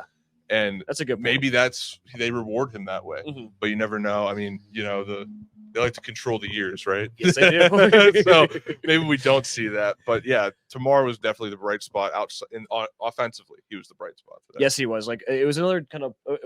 I think we were at one point talking in the pools, like, are we not going to score a run this whole week? Like the Rosati curse is going to give us like no runs this entire week, and then I think like 10 minutes later, Tamar Johnson hits his first. Yeah, the Rosati curse was cooking early. I'll say that.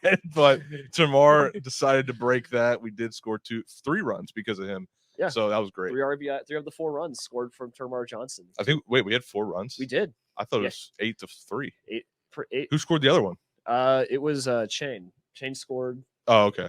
Yeah. Shows how much I was paying attention to the game in the pool. we were all a little zoned out by that point. I was like, yeah. and then Tamar Johnson woke us up back. Yeah, Tamar woke us up. We were like, all right, this game's over. Let's start thinking about what we're going to talk about. Then boom, he arrived. So anything to leave the people with from day 2 here? No, it's just been a good time. It has been a good time. Today was great. Time.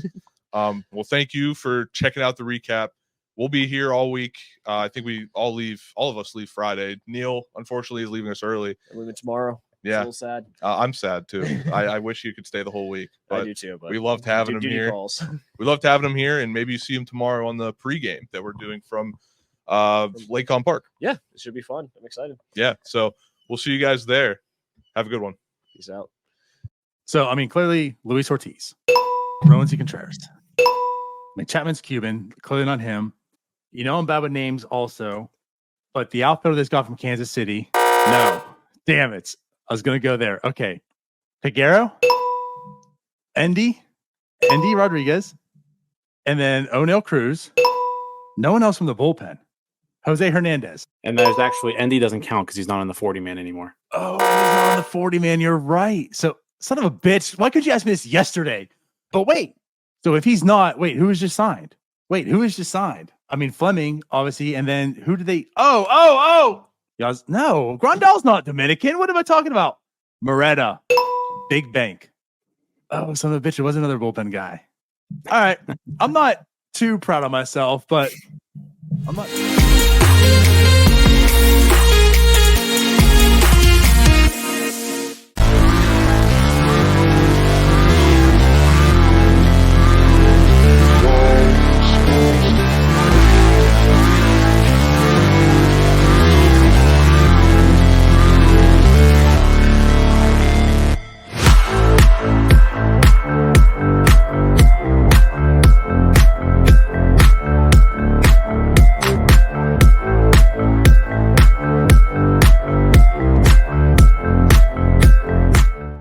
Yo, welcome to the NS9 Pregame Show. I'm your host, Anthony DiNardo. With me, we got Jim, we got Tyler, and we got another beautiful day. What's up, fellas? How's it going? What is it today? Tuesday? It's hard to keep track of days. It's Tuesday morning here at Lecom. Pirates, Braves today. Our second one of these pregame shows. And it's the second just beautiful day for baseball. You can't beat this weather, man. It has been outstanding since we got here. Yeah, it's like what again, mid-70s, and again, not confirmation, not one cloud in the sky. Yeah, not an iota of a cloud anywhere to be seen. Just another beautiful day for baseball. Yeah, we got here early, watched some batting practice. You can't ask for a better day. So I'm excited to watch some more ball today. O'Neill Cruz back in the lineup. It's our first look at Marco Gonzalez on the mound. Luis Ortiz also making his first appearance of spring. David Bednar, too, supposed to pitch today. So, looking a lot of stuff to look forward to today.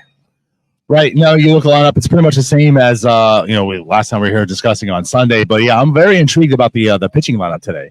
So, a lot of guys that you want to see. Of course, a lot of guys are going to be making the team for sure. But, it looks like a very good spring training day. And Chris Sale on the mound for them also. So, Chris Sale's getting his first taste for the Braves here. Yeah, you miss out on a lot of the Braves, like stars, right? No Acuna, no Olsen, guys like that. But, Sean Murphy in the lineup, I guess that's probably the best player, but also a couple ex-Buccos. We got maybe a potential revenge game today with Jordan Luplow and Phillip Evans starting today for the Braves. Thrill up. Yeah. No, it should be fun. Like I said, Pirates lineup is exactly what you want to see today.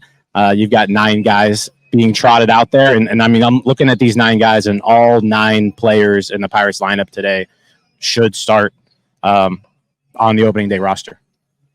Absolutely. And also we get to see another lefty on the mound. O'Neill Cruz gets a shot against the lefty. Excited to see Rowdy Tellez face a lefty today. Let's see what that looks like. Yeah. Another lefty starter, Rowdy in there, Sawinski against another lefty. But yeah, a lot of lefties we've been facing early on. Yeah, and you're talking about, the opportunities for them to see lefties, but then a guy who does rake against lefties, Oliveira's also in the lineup today. You're going to see a taste of him playing right field. So, again, that's one of those lineups that, you are glad to see, right? It's most of the guys you want to see in spring right now. Good stuff there. But I guess, also, O'Neill Cruz leading off again. So I think you're seeing that trend back to where they had him before at leadoff. No, absolutely. I mean, Cruz is leading off again.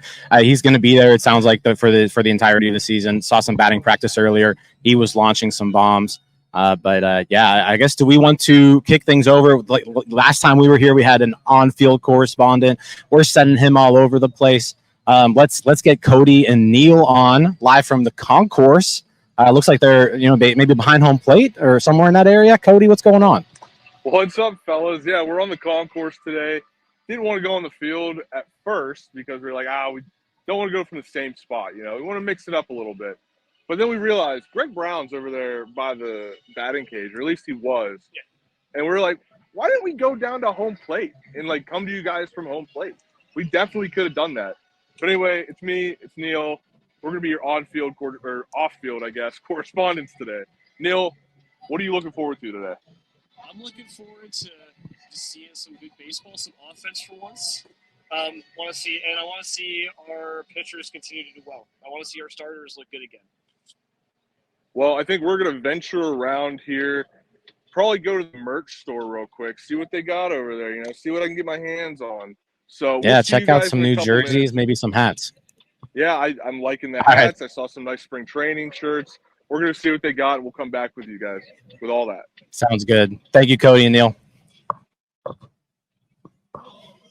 So they're going to be heading to the merch store soon, check some things out. But yeah, like Neil said, looking forward to some offense. That's kind of been the one thing that we've been lacking here since our arrival. The starters in particular it's been a slow starts to games.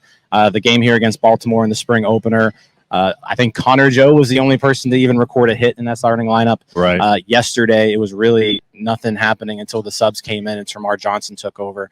So yeah, looking for some sort of life out of the offense today for sure. These are the guys you want to see perform. So, and they're going to be playing today. And I think it's safe to say too, obviously this time of the year, most of the time pitching is ahead of the hitting, right? And again, it's spring training, so you're not really diving too much into the stats, right, guys? It's more of a feel, it's more of getting timing and stuff. That's going to come. So it's no one should be hitting the panic button right now that the offense hasn't done anything. However, right, we've talked the first game and now this game is pretty much the guys that are playing. So it would be nice to see some offense today. Can I make a prediction? Sure. Go ahead. Cabrian Hayes is going deep today. The offense will be back. We watched BP from Cabrian Hayes pulling the baseball, pulling it hard. He was hitting nukes. Off a lefty today, I feel it in my bones. I'm telling you, Cabrian Hayes is going deep today. That's a good prediction. He did look really good in BP earlier. Like you said, hitting the ball hard, pulling it in the air. Yeah, I like that prediction a lot because we are really looking for that first home run by a starter. Termarr is basically it so far. So yeah, see some offense from these guys. Cruz, Reynolds batting from the right side today. Grandal batting from the right side today. Yeah, you want to see, you definitely want to see some runs scored early on today.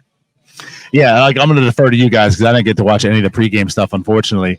But you guys mentioned that those guys looking good today. Anyone else? Let's talk about maybe Marco Gonzalez taking the mound also. His first taste of spring, first taste for the Pirates, the first we're going to see him. Yeah. This is big because obviously we understand the trade, the injuries. It seems like he's healthy. What do you guys thought with Marco? I'm looking forward to seeing Marco Gonzalez pitch. We've seen the drive line videos kind of throughout the offseason. The last one they put up, he was throwing harder than he has in years. So yeah, I'll be looking forward to seeing what he looks like.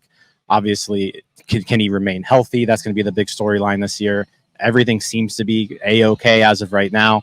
But yeah, if Marco Gonzalez can get back to where he was, in his prime years, it helps solve a lot of issues that this team has.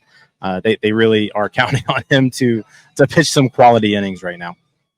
Yeah, you definitely want to see that velocity today. At least the touch of what we saw from all those training videos. But the other thing I think we want to see is we want to see the swings and misses. We talked a lot about that with Rowanzi yesterday. We didn't really get the swings and misses, but he did look effective. I think when you look back at Marco Gonzalez, when he's been successful in his career, he's still striking guys out at a pretty good rate. He needs to get back to that guy to be effective. So my question to you, though, also to follow up, what are you looking at on Marco Gonzalez today making his first start?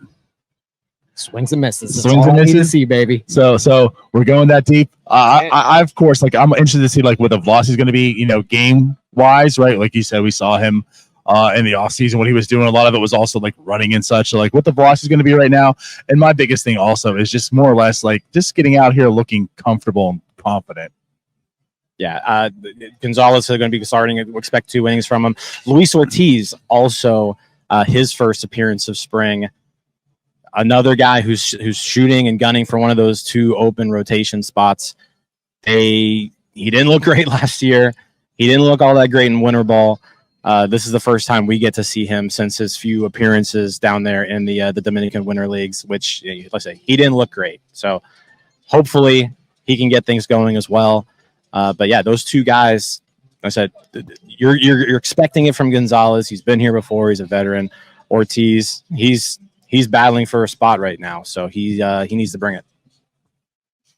Yeah, and with Ortiz especially, I think again, it's a broken record, but you want to see the velocity. You want to see that again. You want to see the guy that came up at the end of 2022, where he was just a flamethrower. And at the very least, I think you want to see Luis Ortiz look like he could at least be an effective reliever and a guy that does look like he belongs on a major league roster. Yeah, and yesterday on Starbucs, we talked about it, and obviously you saw Rowan Z pitch, and the talk there was like, hey, it's a big time, it's a big day for Rowan Z. We're hearing some nice things from him. Let's see what happens, and the velocity was part of it, right? And I think the big thing about Rowan Z was because we talked about this pitching depth. It's going to be big if he can become the person he was before. How much does it make the rotation better? Luis Ortiz, the same thing, like if he can actually become back to like what made him a top prospect, like just fly through the system to become that. The velocity, like you mentioned, that's the big thing from him as well. When he pitched last year, the velocity was down. He was all over the place and such. So, our eyes were on Rowan Z's velocity yesterday. I think our eyes are going to be on Ortiz's velocity today as well. This is a big, a big start, or I could say start, but big pitching opportunity for him to kind of see like what we can be in 2024. Yeah, I mean, Ortiz's problem last year was he was just getting shelled, right? So I think today, if you're looking at 2 things, one is the velocity. You want to see it in a good spot. And then 2, you just want weak, like when there is contact made, you want weak contact. We saw that yesterday with Rowanzi too. Bichette was really the only one who got a hold of a ball. Lots of, soft contact off of Rowanzi. So you kind of saw what you wanted to out of him yesterday. That's what you're looking for out of Ortiz today. You're looking for good velocity. You're looking for swings and misses. And, when the ball does meet the bat, weak contact. I also want to see that slider look wipe out. So I'm just asking for everything. Yeah. Tyler's like, I want him to be in midseason form right now. I would like him to look like a Cy Young candidate. That's all. Not too much to ask here. Like I'm sitting here like, okay, it's the first time. Like, let's see some things. I was like, no, we want it all, baby. Yeah. Basically, if Luis Ortiz doesn't look like a Cy Young candidate, then I need him to look better than old school Chris Sale. Yeah. No, I hear you. And like you made on Sunday, right? Like this is it. Like your first eyes is telling you everything. Exactly. I'm gonna know first pitch whether he's back or not. Yeah. Just like Henry Davis is back. I mean, exactly. with the 2 hits in the first game. Yeah. Totally back. Yeah. Right. So at this point in time, do we want to go and cut to Cody once again and Neil? Let's do it. They're getting some Cody merch. and Neil are in the merchandise. Let me know when I'm on. Cody, you are on now. So Thank you. Thank you. We're here at the merch store. This is where I thrive. I love merch. I love clothes. I love fashion, whatever. But we got these nice Grapefruit League shirts over here. I'm loving it. I think I'm going to pick one of these up. We also got over here real quick. Follow me, Neil. Follow me. We got some Heritage baseball hangers. Big baseball card guy. Jim, I know you're a baseball card guy. Absolutely. Come on, follow me. Let's get into it. We got hats over here. I'm liking this trucker hat. I'm liking the spring training hat with the snapback. That's my style. I think I might pick this up as well. See, I think the Over one here, right below it, Cody. That's the one I think I'm after. The one below it, this one or this one? The one on the right there, yeah. Yeah, I think I'm with Jim here. I like that. That's Yeah, your yeah. style, Jim. I love it. Then over here we got more T-shirts. Then over here we got, the beach shirts, the golf shirts. I can't wait to get out on the links this summer. Nice shirt here for you. We got more. Come on, Neil. We got more. Cody, you're not helping with the industry plans right here. We're trying to sling merchandise. Hey, I'm trying to get in with the industry plans right here. But here, you got the City Connect shirts. City Connect shirts are great. What else? We got a Hayes City Connect. We got kids shirts. We got women's shirts. More hats. You got the lineup over here, Neil. Show them the lineup. There we go. The store's great. I will say, this is where the industry plant stuff goes aside. A little pricey, guys. But you're down here. You're in Bradenton. It's a vacation. Money doesn't exist on vacation. Money doesn't count when you're on vacation. Money You're right. doesn't count down here. I think I'm going to be picking up a couple things today before we leave. But other than that, we're having a great time. I think after this, we're going to come towards you guys. We're going to see who's watching the pod from afar. We're going to talk to some fans, see what they're looking forward to getting into in the day, watching the game, what they expect from this team, and all that jazz. And Neil will be reporting on that. So get ready for that, guys. Thank you so much, Cody. Tell you what, the Pirates should have just hired him for their on-field correspondent. I'll say this: like he can sell some merchandise. He can. He made me. I was counting on like 3 things there over there that I wanted to buy. So there's a good chance I'm getting one of them golf polos. I'm definitely getting that hat. I need to get. I love like the spring training hats that they have down here.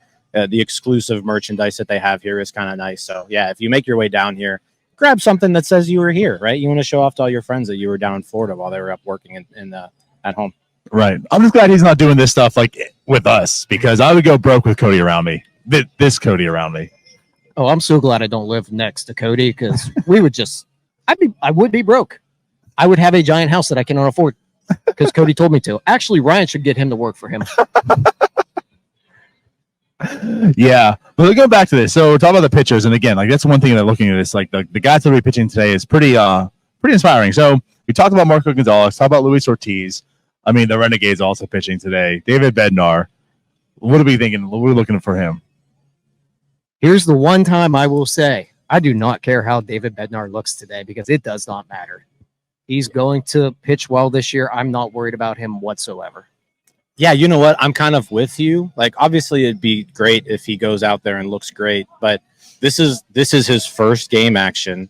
He is the closer.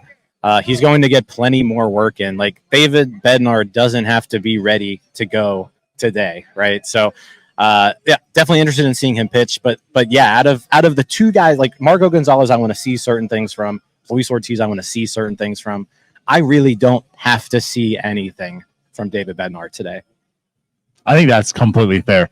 He's definitely one of the vets now. You know what he is. You know, it's like most pitchers, like even with Mitch Keller, like you didn't really care to see what he's going to do. You want to see some things, and like I guess that's with him too. Like just get through it, just look good, just look comfortable. You're David Bednar, you're the closer. There's nothing to worry about. And then you know what? After the game, hit up a few icy lights, celebrate.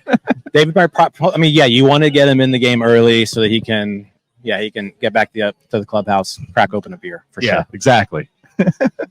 And just stay healthy, David. That's all we need. Just stay healthy. No, he was throwing long toss earlier. Oscar Marine was watching him. He was throwing long toss. I think Carmen Majinski was warming up right behind him. So, but I don't think Carmen is expected to pitch today. No. But yeah, I mean, Bednar, and you've got Jose Hernandez on the mound today. Roll 5 pick from last year, stuck around the entire season. They now bring in another lefty with Chapman, along with Baraki. So Hernandez is, I mean, he's competing for a spot in this bullpen. And I feel like he's almost like the forgotten guy, because I think he left an impression last year as a Rule 5. There were certainly some ups and downs, but you saw what he can bring. So like there was like intrigue and excitement in him last year, like being part of the bullpen. And now with how strong the bullpen's been, like you said, you add Chapman. Jose Hernandez is kind of like this forgotten guy. Yeah. We're gonna kick it back to Cody. He's got himself a guest up on the boardwalk. Cody, who do you got with us? Actually, it's Neil. Yeah. Neil, who we got? What's going on, guys? Yeah, I'm here with Jason Mackey. Thanks for joining the show. What are you looking forward to most today during this game? Oh, man. O'Neal Cruz, maybe hitting one where we stand. I feel like it's got to come at some point. I watch it day after day in batting practice, and anytime he's on the field, it's entertaining for me. I'm trying to think of anything groundbreaking that I want to see. Not Grandal, not Reynolds. Not Hayes. I mean, there's nothing against it, but yeah, you know what you're getting. Mm-hmm. I'm waiting for the O'Neal Cruz eruption. Yeah, I agree. O'Neal Cruz, like he hit one when we were here on Sunday. He hit one just near a foul ball. I think it hit that building. So Mitch Keller after the game, and he's like, "Hang on, Mitch or O'Neal just hit this building." Like he tremendous. Yeah, I saw you talking like on the concourse. Like you meet a lot of cool people. Any cool stories you've heard from people as you've been meeting people to come to the stadium?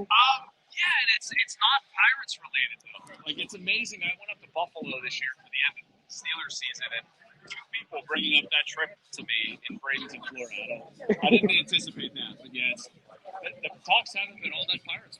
Really? Okay. I don't know. Sorry, I guess that's a bad answer. No, it's great because like so many people coming from so many different places to watch this, and then yeah, it's great that it's not just about baseball. Oh, and we're talking about Leland too. The Leland Cooperstown trip that I did, went up there and got like a private tour for Leland.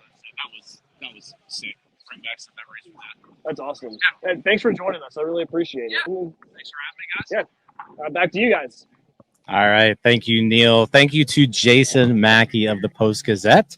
Getting some insights there as well. He's looking forward to an O'Neal Cruz eruption. I think we're all really just looking forward to seeing O'Neal Cruz just crush a baseball. He did get close. He got close on Sunday. Right. He hit this building over here that's behind us, which is a good 60 feet beyond the right field foul pole. So, yeah, we're waiting for that for sure.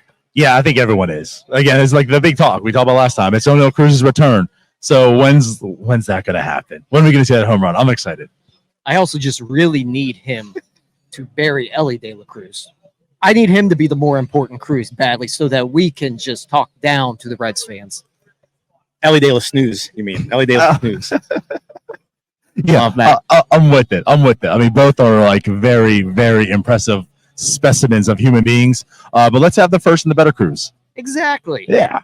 Let us have something. Yeah, OG Cruz. I think we're all really excited to see him this year. We really have still yet to see a full season of O'Neal Cruz and what he's capable of.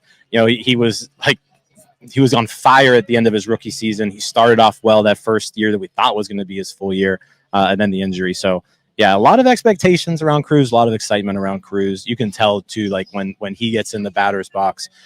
We watched batting practice today, and the ball just it makes a different noise. It just jumps differently too off of his bat. There's no other person in this lineup where when they swing, the ball just jumps off their bat like that. There aren't many people in the world who swing and the ball jumps off the bat like that.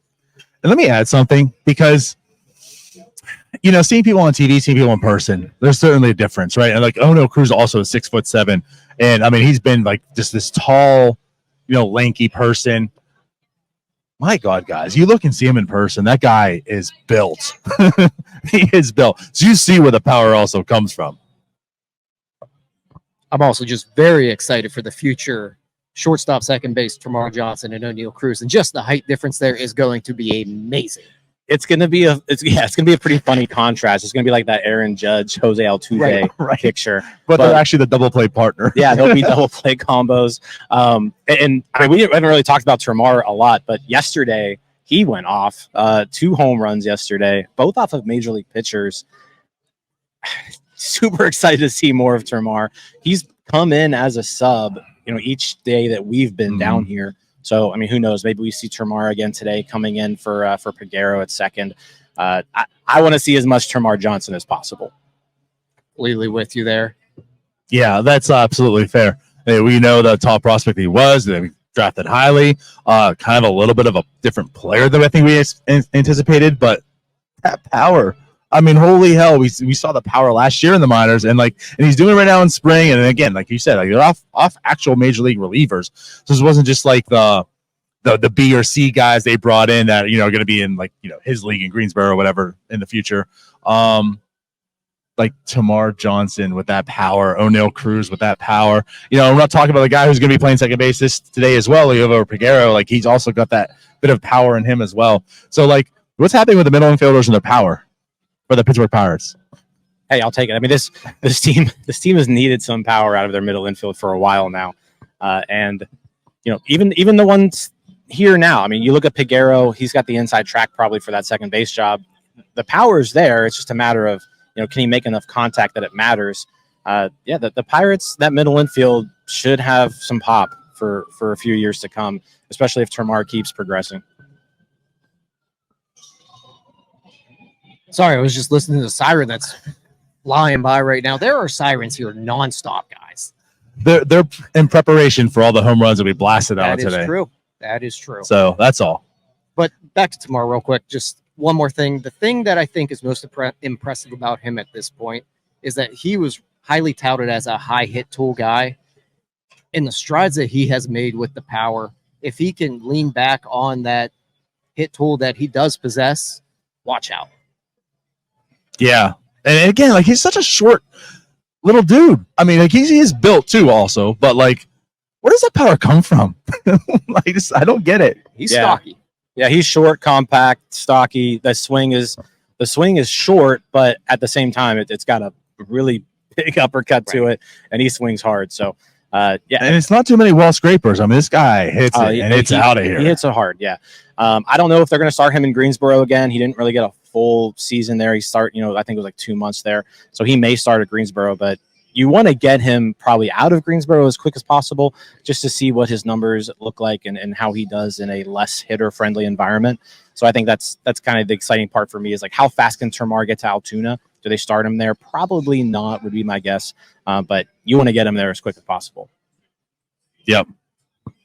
Like it. So rest of the lineup. So we can talk about a lot of us guys, but O'Neal Cruz, Brian Reynolds, Brian Hayes, Yasmani Grandal, Connor Joe, Edward Olivares, Rowdy Tellez, Jack Swinsky, and Liover Peguero. Anything else in that lineup you're kind of like looking into? I mean, I think the big thing is still the second base battle, right? Like that is a position that's up for grabs. Someone needs to take that position over. And right now, I mean, it's been 3 games. We haven't really seen somebody just like grab a hold of that yet. So yeah, you really want to see Peguero just like plant a stake out there and say, you know what, this position is mine. You really want to alleviate any sort of doubts that you have around that position, and you want to do it as quick as possible. Like you need someone to take the reins. Yeah, and I think he definitely has the inside track based upon the at-bats that he's been given to this point. But like you said, nobody has taken advantage of these opportunities. But to be fair, nobody's taken advantage of any opportunities in this lineup to this point. Like you said, 3 games, you don't want to overreact to it, but at some point here, as the games just keep on passing by, somebody has to step forward. Now, granted, Nick Gonzalez does have that big-time double he hit that went about 300 feet in the air at like 45 miles off the bat. Yeah, he had that pop double.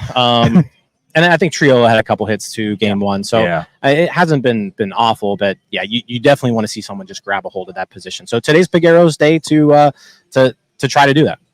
Other thing of note, I mean, last time we were here, this is obviously on Sunday, Shelton talked about, Yasmani Grandal going to have the job. The other job is more or less like a battle between Henry Davis and Jason DeLay and such. So again, he is in the lineup. No one else is, but like he does seem to have that lock spot or that roster spot locked. Yeah, another thing, Shelton mentioned that, they had Grandal catch their guys, right? So he caught the first 2 pitchers the last game on Sunday. I would expect him to probably do the same today where he's catching Gonzalez, he's catching Ortiz and maybe Bednar, and then maybe you see the backup come in after that. But yeah, Grandal again in the lineup. You want to get him as much like in-game work with the pitchers who are going to matter. Yeah, definitely seems like he's going to be the primary guy this year. I know we were counting on Henry Davis before that signing, but at this point, it does seem like the Pirates have made their decision catcher-wise. Right. Yeah. So again, like it probably going to be 4 innings. Shelty did talk about it as well. They're going to kind of like gradually get in a little more. That's why I only had 3 last time. So yeah, maybe 4 today. Be interesting to who comes in after him as well. But yeah. So anything else you want to talk about with today's game? We still haven't gotten, I guess, the bullpen. There's still a few other arms there. We talked about Hernandez. Plasmeyer started, also supposed to pitch today.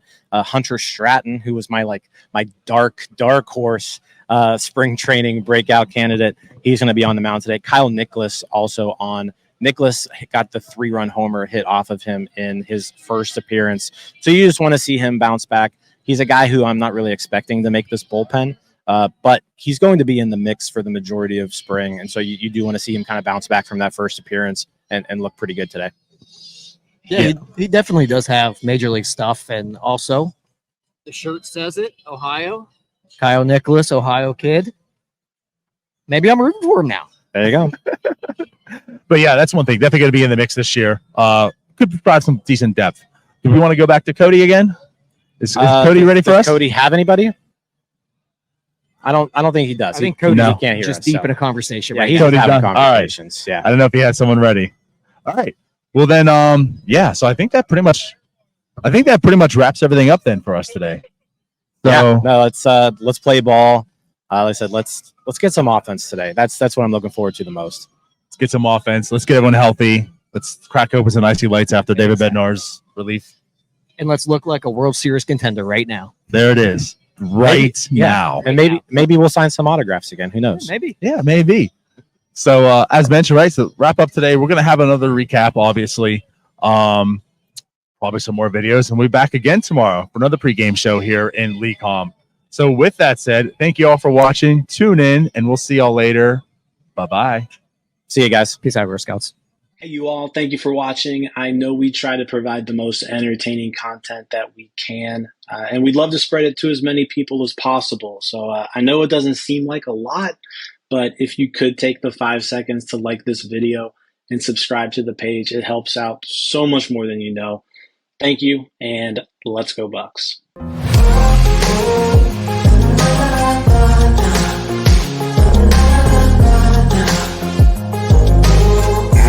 What's going on, everybody? Welcome to the North Shore 9 Daily Recap. It is Tuesday, February 27th. I'm Jim. With me is Neil. Neil, the Pirates just won their first spring training game of the season against the Atlanta Braves. Final score, 13-4. 13-4. 13-4, yeah. Some offense today. Yeah. It was a complete opposite of the first three games. Yeah. Four Pirates home runs. The scoring really got going with Kebrian Hayes hitting the grand slam to break things open. Tyler on the pregame show, he calling a Kebrian Hayes homer. Can I make a prediction? Sure. Go ahead. Kebrian Hayes is going deep today. The offense will be back. We watched BP from Kebrian Hayes pulling the baseball, pulling it hard. He was hitting nukes. Off a lefty today, I feel it in my bones. I'm telling you. The eyes in August, second most among all third basemen in the majors. Lifts this one high in the air to left center field. Just what we're talking about. Grand slam onto the boardwalk for Kebrian Hayes. Granny time. What an at-bat. What an at-bat. It's just spring training, but how good was that? Yeah, buddy, I tell you what, Cody, that's exactly what you want to see from Kebrian Hayes. We watched him in batting practice. He looked good. Yeah. He hits the homer today. Grand slam. It was the first Pirates home run by an actual starter. Yeah. No, Termar Johnson was the only one else who's homered today. So it was good to see not only Hayes, but also Reynolds hit a moonshot. Hayes, and then Reynolds also with the home run. He hit it over the batter's eye here in center field.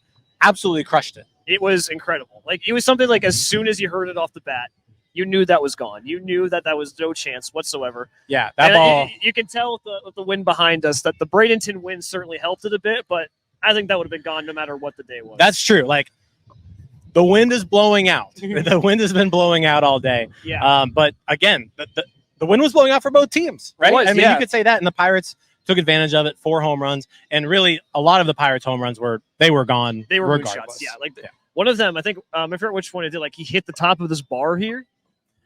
Like the balls are there flying. were some today. jacks. Yeah. So again, the offense finally getting on track. Their first big game of the spring. But let's talk about the pitching. Marco Gonzalez got his first start of spring training today. He goes 2 innings. He gave up 2 runs. But what did you see from Marco Gonzalez today? Nothing out of the ordinary. I saw a guy. He's been hurt all of last year. He came off a pretty nasty nerve surgery. So it was clear he was trying to find some control. He had some control issues. Wasn't really hitting the plate all that often, but it was fine. Like he was hitting 89.5 on average, which is high for him. Yeah, he got to 90, averaging 89.5 today. He actually gives up 3 runs in an inning and 2/3. He fails to even get out of that second inning. He needed some help there. 6 hits, 1 walk, 2 strikeouts from Gonzalez. I kind of agree with you. Like it wasn't a disaster of a start. Yeah, the velocity looked good. A lot of the contact was somewhat weaker contact. You would like to see him at least get through those innings. Yeah, but I liked his changeup today. His changeup was getting some swings and misses. It looked like he was locating that well. It looked like it was like his fastball cutter that was getting hit. Yeah, the changeup did look good today. But that's always been his money pitch, so hopefully that continues. That's true. So Gonzalez, his first outing of the spring, again, not an ideal outing, but He'll get a whole month to kind of get better from there and tune up. On top of that, Luis Ortiz gets his first action of the spring. 2 innings, 1 hit, 1 unearned run. He strikes out 2, walks 1. The velocity, though, was there for Ortiz today. And I think the big thing, too, was, like, he was the weak contact. So, like, he like Contreras last year, Ortiz got hit hard. And I think a lot of the hits that he gave up weren't entirely his fault. Like, he gave like a dinky hit that went like 8 into center field. I think Cruz botched a throw on an infield grounder. He got some strikeouts. I thought he pitched pretty well today. No, I actually liked what I saw out of Ortiz. Again, the run was unearned. The stuff looked good. The fastball velocity was exactly where you want to see it. High 98s, touching 99 at times. If you're looking for something to like build off of for this spring, it was a good first outing for Luis Ortiz. But so yeah, it's a big thing too. Where like these are talking about 2 guys who really struggled last year, who came up blazing in the majors when they first got here. A lot of hype around Contreras and Ortiz in 2023. Yeah. So and then they kind of faltered. Like they were really bad last year. So it's something that you can hope to see grow as the spring goes on.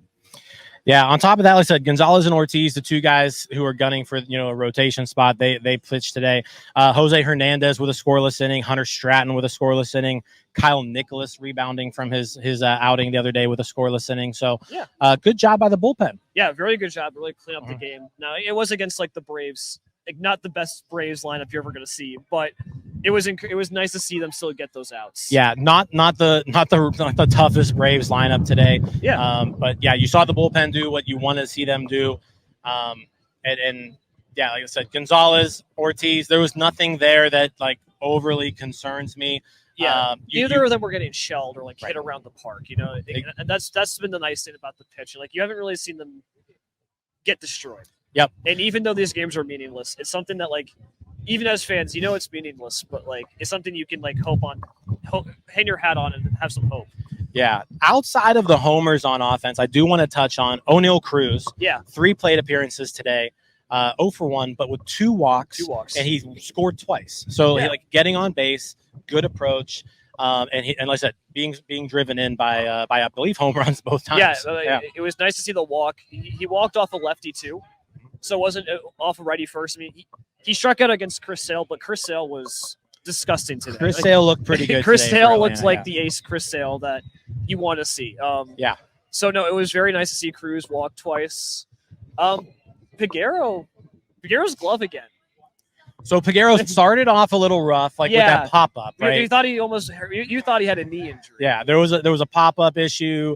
Let it drop early on in the game, but on the grounders, look good at second base. Yeah. Like when he obviously there's no broadcast, but I wonder if it's on Pirates Twitter where he flips the ball. He didn't get out of his glove to Cruz for the force out. He almost turns a double play with his glove. That's true. That was a very impressive play. Peguero and Cruz did almost turn an amazing double play today. Cruz almost caught him at first, but it was just a little bit too slow moving. But yeah, Peguero looking comfortable at second. Cruz looking comfortable out in the field as well. Yeah, he had that one botched throw to. But yeah, I mean he does look comfortable. He's moving well. Yeah, and we always know the throws are going to be a little errant with Cruz, but the range seems there. Yep. Like we haven't seen too much of his speed yet, but it looks like the range is back, and that's pretty big. I agree. Like I said, so the homers by Hayes, homer by Sawinski, homer by Reynolds. Sawinski almost hit a homer. Oh yeah, Sawinski barreled up. Yeah, he gave one a drive too. Yeah, Sawinski hits one hard to right center field off the wall. I think he hit it 109 miles per hour. But his first real hard hit of the season. But yeah, you wanted to see the starters perform better offensively, and they did it today. Yeah, like you got to see. Yesterday was the Termar show. Now it's nice to see the starters do their offensive due, because it was a struggle to get through some of those games before. Yep. From the sub standpoint, Abraham Gutierrez launched a ball over the balcony and deep to left field. Like there's stands here with a canopy over top, and he hit it over that, crushed the ball. That was I think it was legitimately out of the stadium. Yeah, he killed it. And then also Jackson Glenn getting in the action opposite field. Yeah, Jackson Glenn hit it off this bar. Yeah, Jackson, like I said, the hitting it off the bar, probably a little bit more wind aided. Yeah, but it would have been gone no matter what. He got a hold of it. Yeah, he got a hold of it. It was awesome to see. So fun day to decide. Fun day. It was a fun day. Good baseball, beautiful weather. This is from an offensive standpoint, you wanted to see them kind of bust out, and they did that today. Yeah. Neil, this is your last day here. It's my last day. It's kind of sad. I felt like we got here yesterday. Yeah, it really flew by. It's flying by. Neil's got to leave us, head back home. But the rest of us, we are here for a few more days. So tomorrow, another pregame show. So be tuned in. 11:30 a.m. We'll have another pregame show for tomorrow's game. It's not being telecast anywhere. So, and you know your on-air Pirates coverage. It's NS9, right? And then Thursday, we got some news today too. Paul Skenes will be making his first start of the spring in Sarasota against the Orioles. We'll be in attendance for that. I'm not sure what we'll have going on there because it's an away game, so it's gonna be a little bit different. You'll have NS9 live Thursday night. We'll have NS9 live Thursday night to discuss it as well. But yeah, looking forward to seeing Skenes on Thursday for sure. Yeah, no, Skenes is gonna be fun. It's been a while since we've seen him. I want to see him throw his 100-mile-an-hour fastballs again. Absolutely. So, all right. Again, Pirates win their first game of the spring, 13-4 over the Atlanta Braves. I'm Jim. This is Neil. NS9 recap. We're out. We'll see you guys. A lot of the Orioles minor leaguers.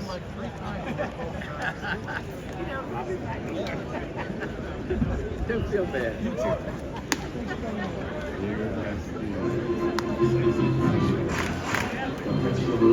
Yeah, those guys are pitchers, and one of them has been hurt for a little while, so I don't want to ask about his health or his status, but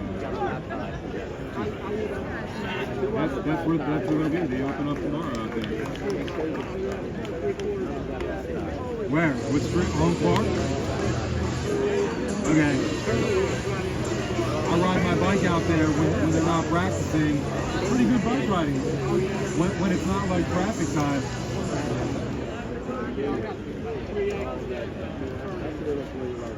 That's a little bit of room. You can make a practice area for yourself.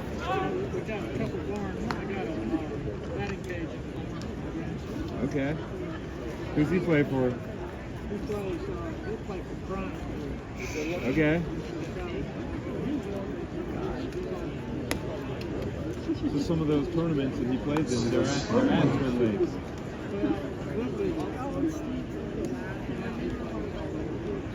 Good for him. We've had these 4 seats right here.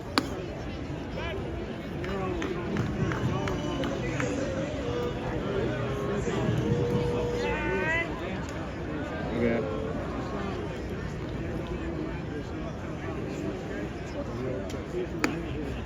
Is that your gentlemanly way of saying I'm in your seat?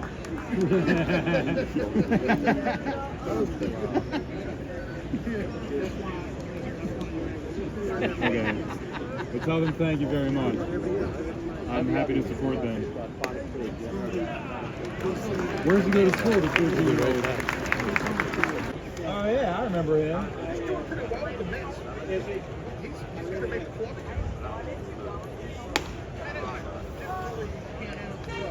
How does anybody not? I don't want to sound like Seinfeld's mom, but how does anyone not like him? Really? That's the whole sport right there. His swing's unreal.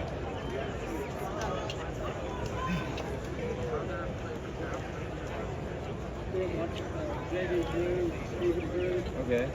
Pretty good team. Pretty good nucleus.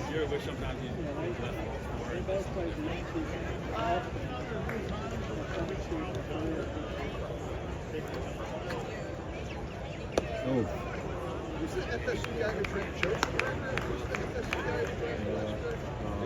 Jackson Bowmeister, the pitcher. Oh, yeah, Baumer. Yeah. The other guy, what did you say? The other guy? That's the guy.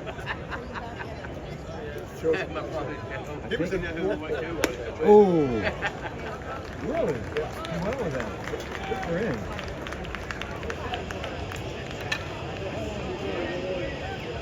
And not with the Orioles. I guess. I've been supporting them for 45 years.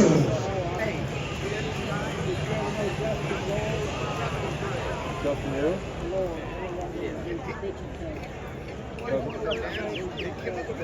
Doesn't ring a bell.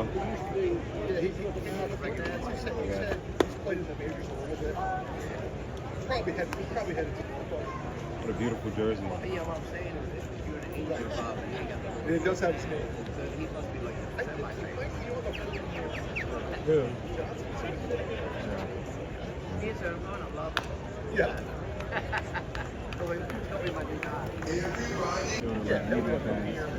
They had 30 home runs last year.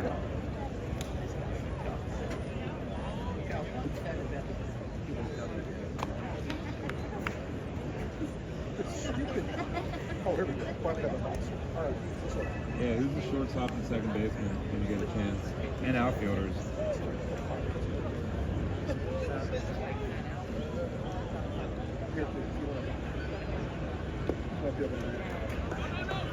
The Orioles. Oh, for the okay, yeah. I thought you asked. So we That would be tough. Earl Roberts is short. Okay. Thank you. Well, those things are late. Okay.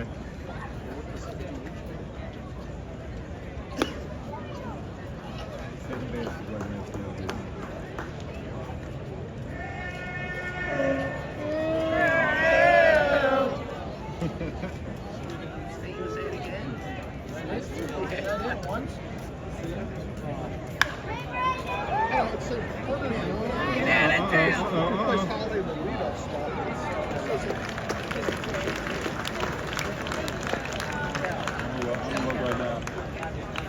Andrew McCutcheon, he hit 317. Travis Snyder, he hit 264. 2011 Pedro. 2012 was his first good year. He hit 36 home runs. 192. Starling Marte. That would have been the last good year. 291. John Jaso. Why am I back? It's 264 for some reason. And Russell Martin. He hit. Good Lord. It was in the 220s. Why am I thinking 226? Jung Ho. I know he hit 287 one year. That would have been the year he hit 287. Neil Walker, that would have been his second year in the major leagues. 290 something his rookie year. 291.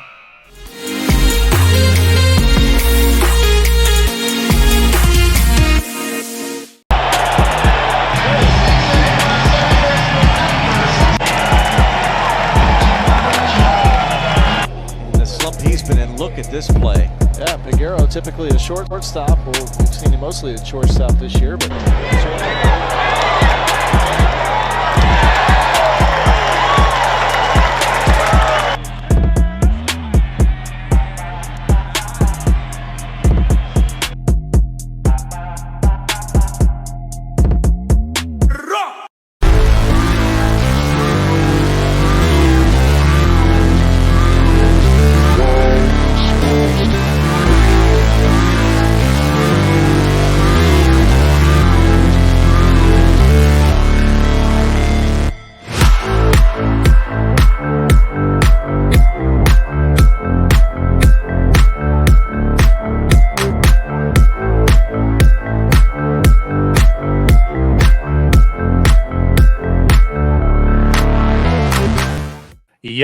Yo, welcome to this NS9 emergency podcast. I'm your host, Anthony DiNardo. With me, we got Neil. Neil, how you doing, man? Pretty good, actually. It was a good day to wear my Clemente jersey to work. There you go. Yeah. You know what? The rumor around Twitter was it was for good PR moves, as we're going to talk about this Mitch Keller extension. But are you trying to say that is because you were the Clemente? You were the sole reason this happened? I think so. Because it was a spirit day today at school. We had sports jersey day. I pulled out the Clemente. Then I get to work and we have Mitch Keller signed. So I think. Did he know? I mean, do you think? Do we just have like the most coincidental signings of all time, or do you actually think this is just PR? No, it's not. Like it is. I mean, it's a funny coincidence. Like I put out today on Twitter, I love bits, and playing the bits is funny, and bits are funny, and like I do like this bit because you joke about the weekend that Nutting talked to Mackey about there's funds out there for Ben, he signs Chapman. Right now, this piece yesterday hits from Nesbitt. Today they signed Keller. Right, so yeah, like the coincidence I think is pretty funny, but like in no means did this.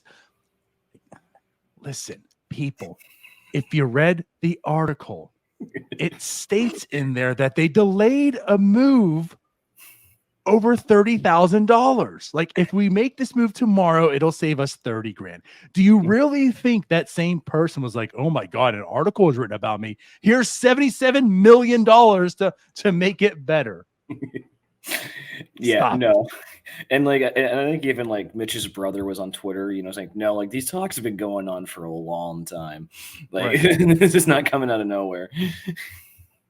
But let's get all past that. Let's get to the actual news and the good news, right? Like, Mitch Keller has been extended. He is a Pirate. It's a 5-year extension, which, by the way, starts this year. So it's going to be for 4 more seasons on top. 5-year, $77 million. Let's go. Yeah, I couldn't believe the numbers. Like, I thought it was like 5 years, like the 15 and a little bit every single year. But no, we're getting up to like 20 million in that last year. I think Ethan was in our Discord talking about like the official numbers, and I'm pretty sure it goes like to 18 and then 20 in the last 2 years. So like this is like significant money. It's not just like it's not just like Brian Reynolds 13 million per year. Brian Hayes, I think Hayes is like 8 million a year. Like, this is like significant money that like real teams actually spend. You make actually a good point there. Like I'm trying to think, Polanco's deal at like 11.5 million. I think it was like 11.5 million, right? Something around there, maybe close to 12 towards the end. And like this Chapman now at 10.5 million, like it's not often you see those figures for the Pirates. So like you mentioned, like going to close to 20 million. Yeah, that's significant stuff. And I guess in the other aspect of it is the fact that they did structure it that way. Like the one thing about the Reynolds and the Brian Hayes, it was like, it was pretty even year in and year out. Yeah. Where this one has like the escalations in it. Yeah, no, it was a nice change of pace, and the cynic in you is like, oh, well, they can easily trade that contract in 2 years.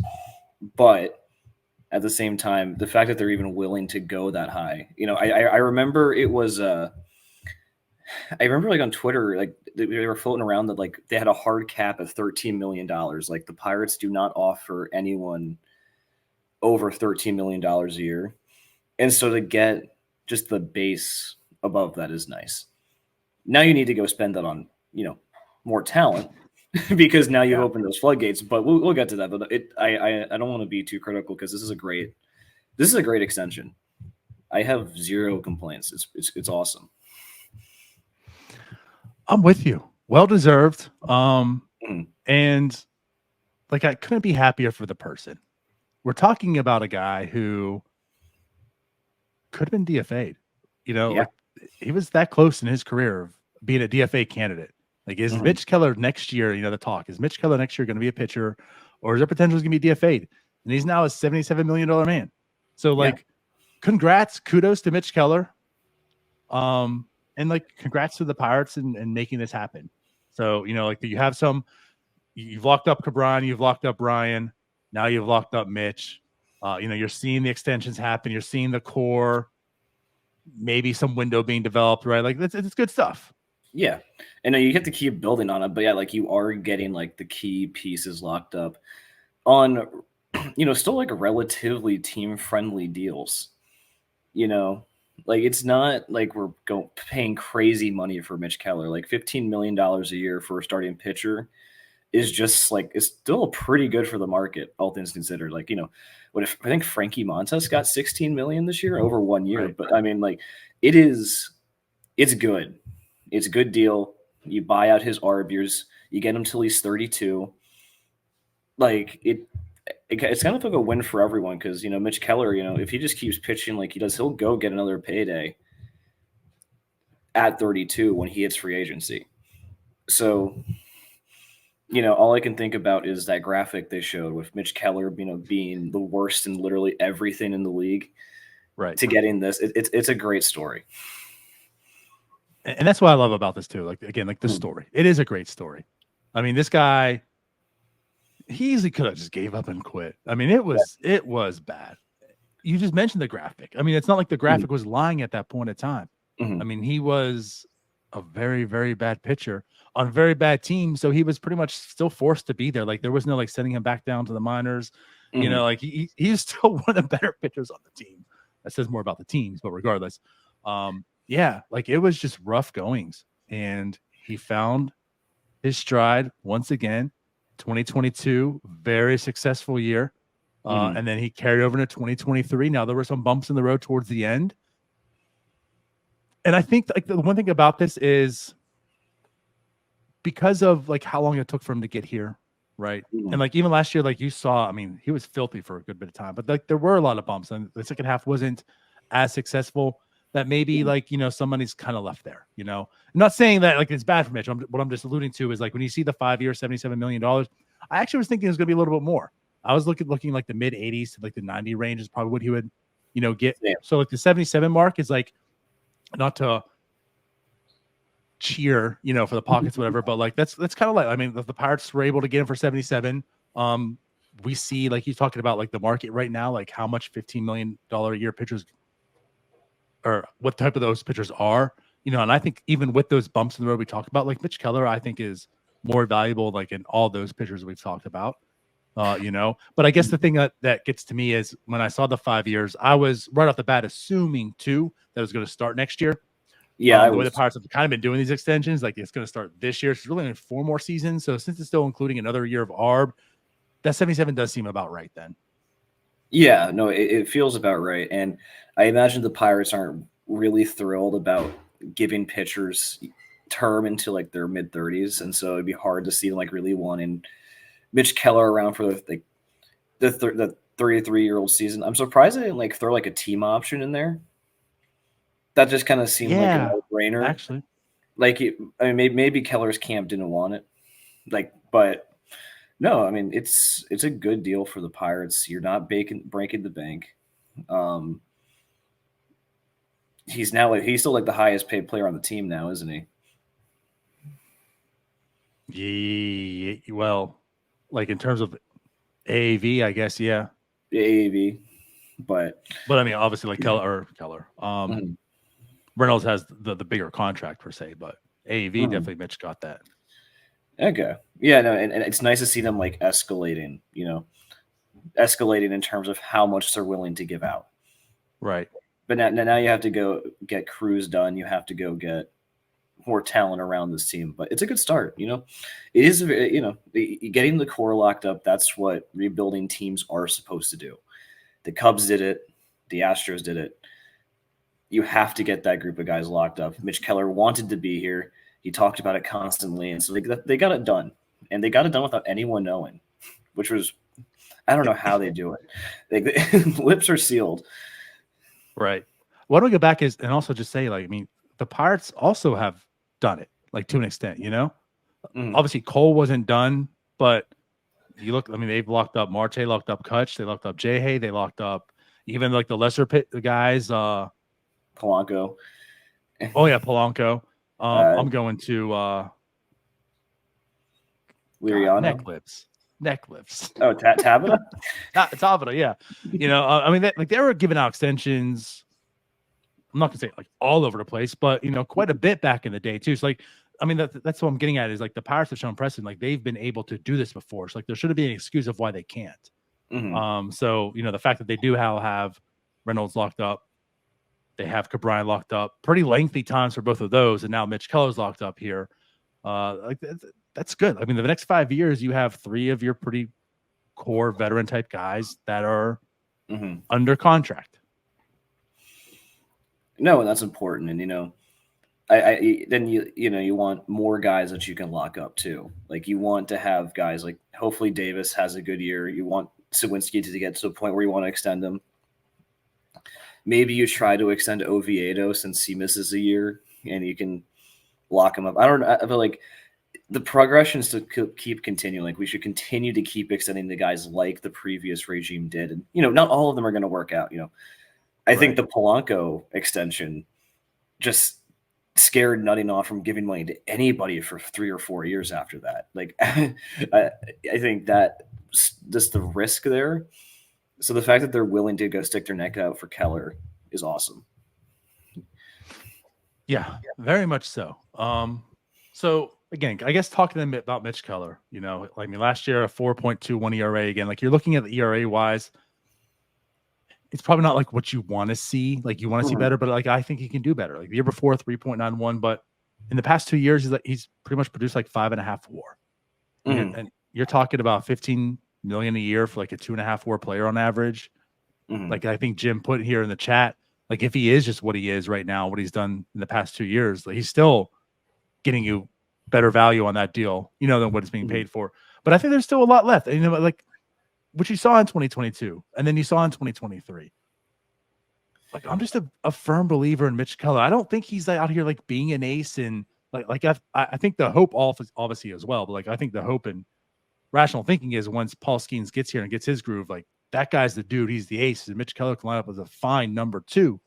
But yeah, I mean, like I will watch a Mitch Keller sweeper all day long, all night long. It's probably one of the sexiest things you'll see in your life. No, and the nice thing about it too is like yeah, he had like that terrible month. Was it June? It was either like May or June. He had this horrible month. I think June, because I think it May was still pretty solid. And they were hyping up like how he had like 9 different pitches. He was throwing this giant pitch mix, and he's just stopped kind of throwing his fastball, which is his money pitch. Like that is the best pitch.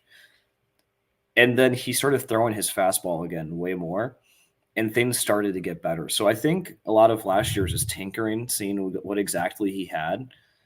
And now I'm hoping that like he just takes like what he learned last year and hones it into like a lot more consistency this year, because the fastball is what's going to carry him. He has this, the sweeper is great. Sweeper is awesome, but he's not going to be a guy without his fastball. And so I'm hoping he learns from that this year. And, and even if he doesn't, 200 innings of 4 ERA baseball is still really good stuff for the Pirates. Like you still have a really valuable pitcher there. That's part of it. Like he's also now shown he's a workhorse, and that's something the Pirates need desperately this year for sure. But yeah, like you're absolutely correct. I mean, a lot of pitchers take time to develop, right? I mean, this is what it is. Pitchers usually take more time to develop. A lot of hitters can come up in, for not being an actual pun, but yes, can hit right away, right? I mean, there's gonna be like some development, but maybe after like Julio Rodriguez, like a really good example. Like that guy came up, it took about 200, 300 at bats to really find his groove, but then like he's just smashing, right? Where like a lot of pitchers can take like a few years. Now Mitch Keller is like the extreme. It took him a long time to get here, but like once he found his stride, like he's still developing and finding it. So like, yeah, I'm looking forward to this year being like he's putting everything finally together. He's also going to go out there and get you like close to 200 innings while doing it. And again, like what this team has going forward from this year with like the question marks and the injury risk and everything about, the rotation and such, you're going to need that.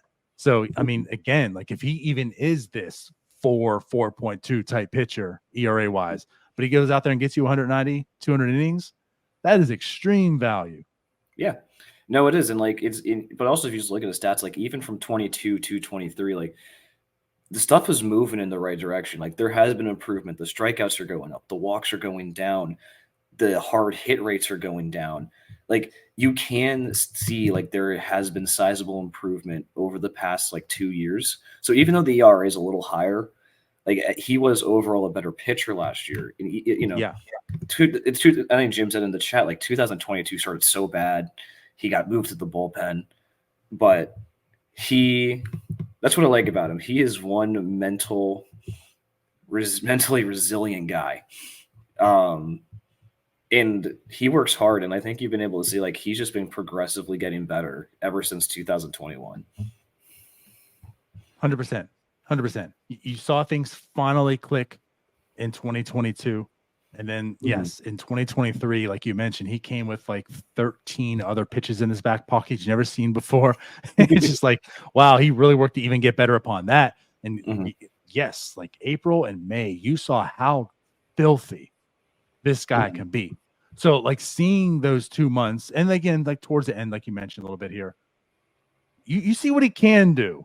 And there's some nastiness to him. Now, is it going to be consistent? That's what's going to really determine, like, you know, you want to go by numbers, slot him as like the top of the rotation or mid-rotation guy. But like I'm fully confident, like at worst, he's a number 3-4 starter.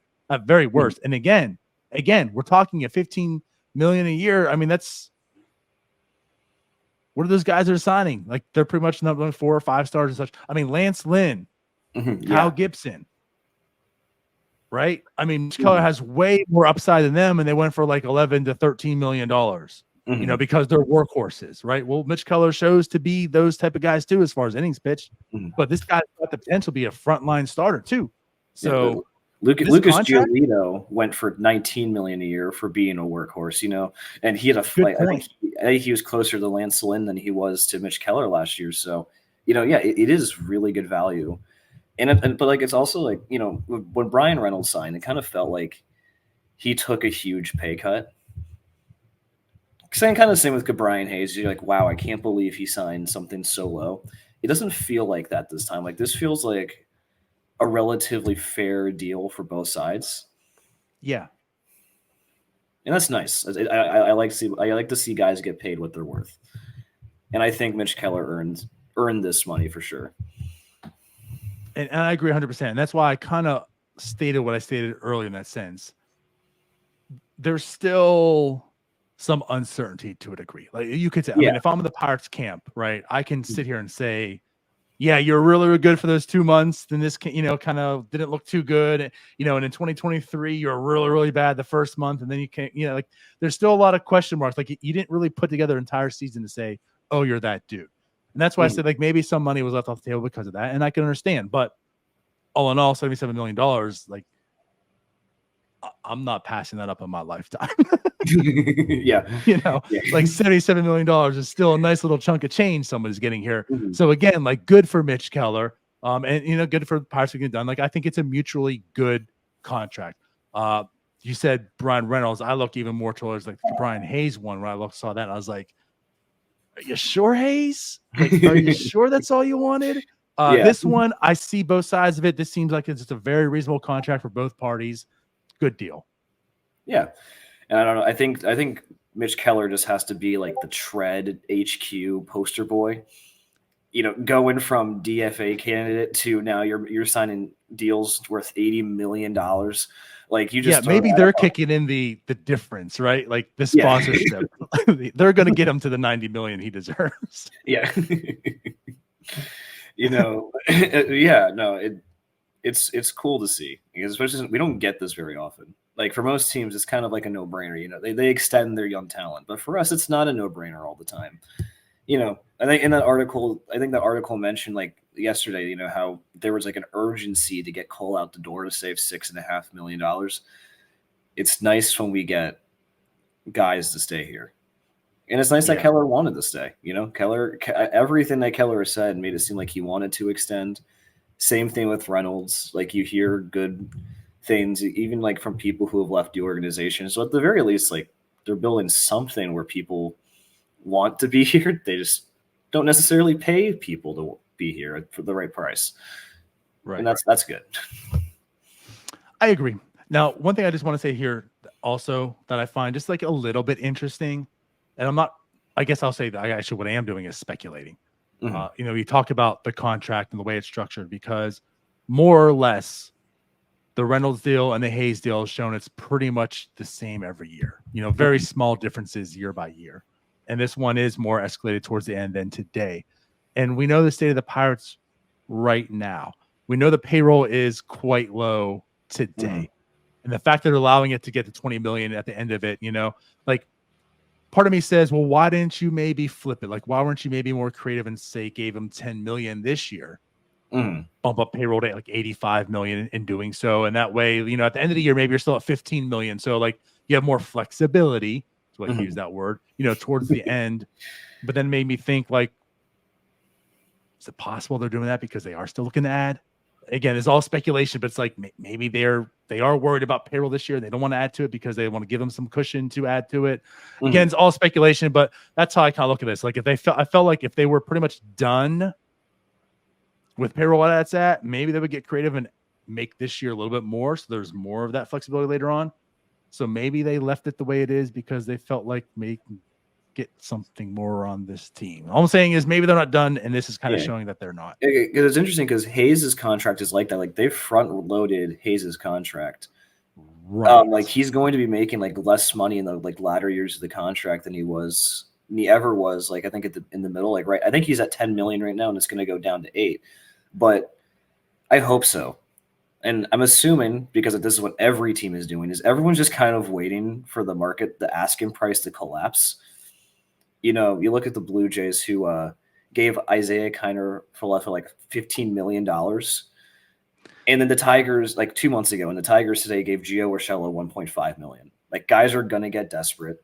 They'll lower their ask. And I think that's what the Pirates are probably looking to hope for. They're just going to I think they might miss out on some guys because they do that. But yes, you're right. They should be trying to add because his salary is basically the same, right? Like it's just what he was going to make in arbitration. Yeah. Okay. Yeah. So I hope so. Right. Again, that's where I'm at. Obviously, all speculation, but that's where my mind went. You know, maybe this leads us to be more hopeful that there's going to be, whether it's trade or sign, I don't know, right? But like maybe there is some intent to add to this team in doing that, because I felt like if they feel that they're completely done, maybe it would be smart to make it a little more front loaded because the payroll is so low this year, and let's throw the money this way since there's no one else that's coming in, but they didn't. So again, I'm just trying to be hopeful here. Yeah. That's all. Or it could be like, you know, where Stump said 80 million's the benchmark, and they're just desperately trying to stay there. Yeah, I kind of felt like there's still a little bit of wiggle room with that. So it's like, hey, if you made 10 million this year as opposed to 5, you're at 85 million for the payroll. Like you're still there. Either way, it's just speculation. Don't take this much too farther, but it's a done deal. I like this. It's a good move. It shows good faith. And again, as players, you saw the players in the clubhouse excited for him. By excited, take that with a grain of salt with Brian Reynolds. That is excited for him. If you saw the video by Brian Reynolds, he just looks like, you know, he just found a penny on the floor and it's like, yeah, and we're happy for him. Yes, this is great. This is a really good penny. It's awesome stuff. That's Brian Reynolds. That's his excitement. But everyone around the clubhouse seemed excited for Mitch. It's good vibes. It's a good way to start spring training. Yeah, no, and you know, it does good things for the morale of the team, you know, getting people paid. It's stuff to talk about. It gets fans excited. It was a good timing for it. You know, unlike the Reynolds situation where like they heed and hawed back and forth the entirety of spring training. They didn't mess around. They just said, we're going to get it done. And it's nice. It's a good day. And we didn't get a whole lot of good days this offseason. I agree. I think that's pretty important too. You know, you bring up the Reynolds thing. I mean, the Hayes also was just hush. No one really knew about it, then just happened. But it was at the very end. The Reynolds thing dragged out all offseason into spring training.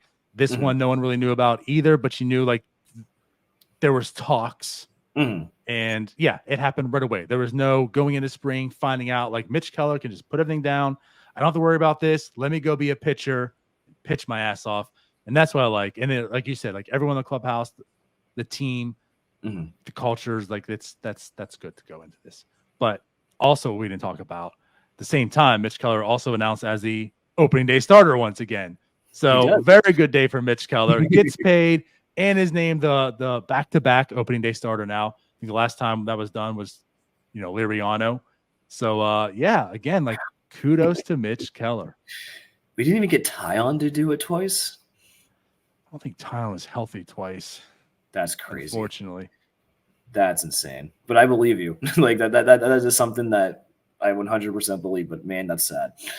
Yeah. Yep. So I don't know. Anything else that you really want to add to this? No, I think I'm just happy. I'm content. that's Finally, right. we made it to February 22nd, and we are happy. But then again, yeah, it took a very long time. We had to wade through the Rowdy Telezes of the world to get to happiness. Here we go. Well, I guess with that said, we will get out of here then. As always, appreciate you guys for watching. We will have Bucn around tomorrow. So Cody will have the new beat writer for the Post-Gazette, Noah Hiles, on to introduce him to the world as the Pirates Twitter. Once again, I guess I should say reintroduce him. And then like after that, I mean, Neil, you're going to be down there with us. We'll be in Bradenton, spring training, tons of content, the pregame show on Sunday and Wednesday. I'm excited, man. Yeah, no, it's going to be a good time. I haven't been to spring training since I was like 10 years old. So this is going to be great. Well, now you can drink. Even though I don't look like it, yes, I can drink. Yeah, 10. That was what, 4 years ago? Yeah. Right. Freshman year of high school has been really exciting. We'll see you guys later. Hey, you all, thank you for watching. I know we try to provide the most entertaining content that we can, and we'd love to spread it to as many people as possible. So I know it doesn't seem like a lot, but if you could take the 5 seconds to like this video and subscribe to the page, it helps out so much more than you know. Thank you, and let's go Bucks.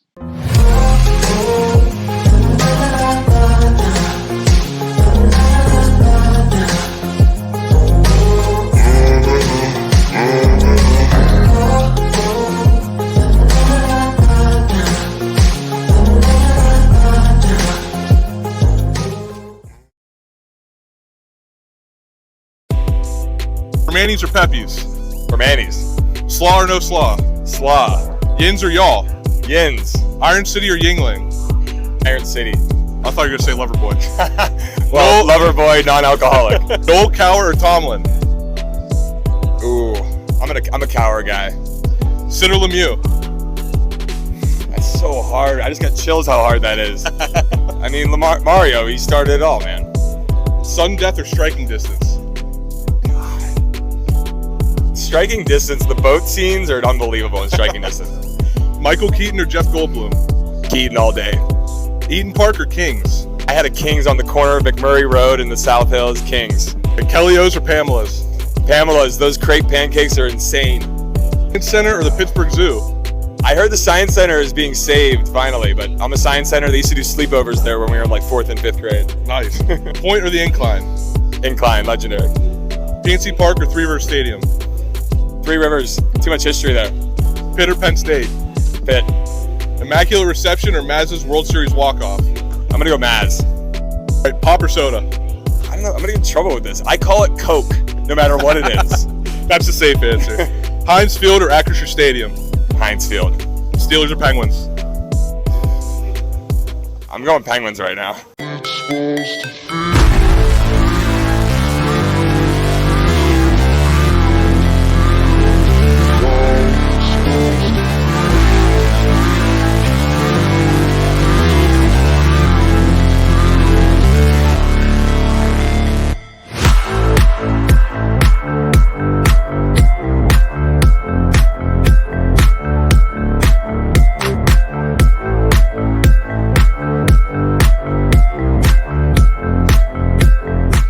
Yo, yo, yo. Welcome to the NS9 Pregame Show. I'm your host, Anthony DiNardo. With me, we got Tim, we got Jim, we got Tyler. What's up, everyone? What's going on? It's noon. We're here at Lecom Park. Another just gorgeous day for baseball. It's our last day here, so I'm just going to try to just soak everything in, this last day here at the ballpark. But so far, it's been a great week. We've got, a new pitcher that we get to see on the mound tonight. Yeah, looking forward to some more baseball today. There are clouds in the sky today, Jim, so you didn't get to say that, but it is just an absolutely gorgeous day. The vacation mode, I think, has gotten to DiNardo because he called you Tim. I just, why say more words when you can say less? Just say Tim, and that combines both of you. There you go. Sure. But yeah, no, like you said, another great day. Our last day here at Lecom. We'll, of course, be there tomorrow in Sarasota to watch that game, which I think we'll have a little teaser to tell them. Not right now, but we'll tell them a little bit here. But yeah, like a great day today for baseball. We talked about the pitchers. So Quinn Priester is going to make his spring debut. We get to see Quinn Priester today. Also Jared Jones. And hey, happy birthday, Aroldis Chapman, also scheduled to pitch today.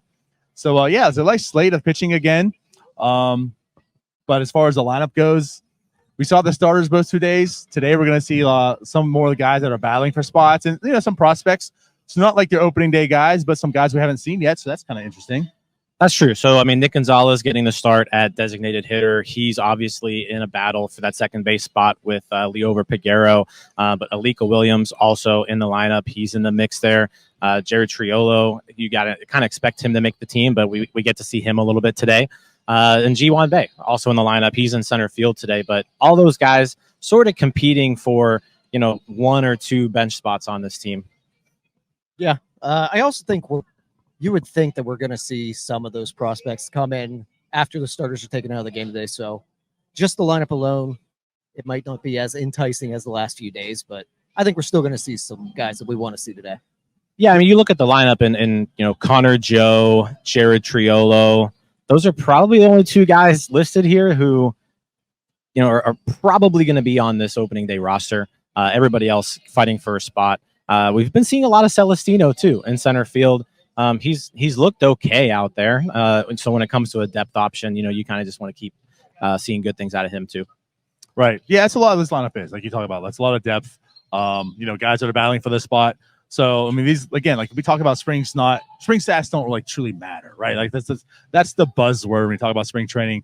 But the thing is, a lot of performances do matter for certain people. So you're talking about the guys that are playing today. Most of them are battling for spots, trying to make the club.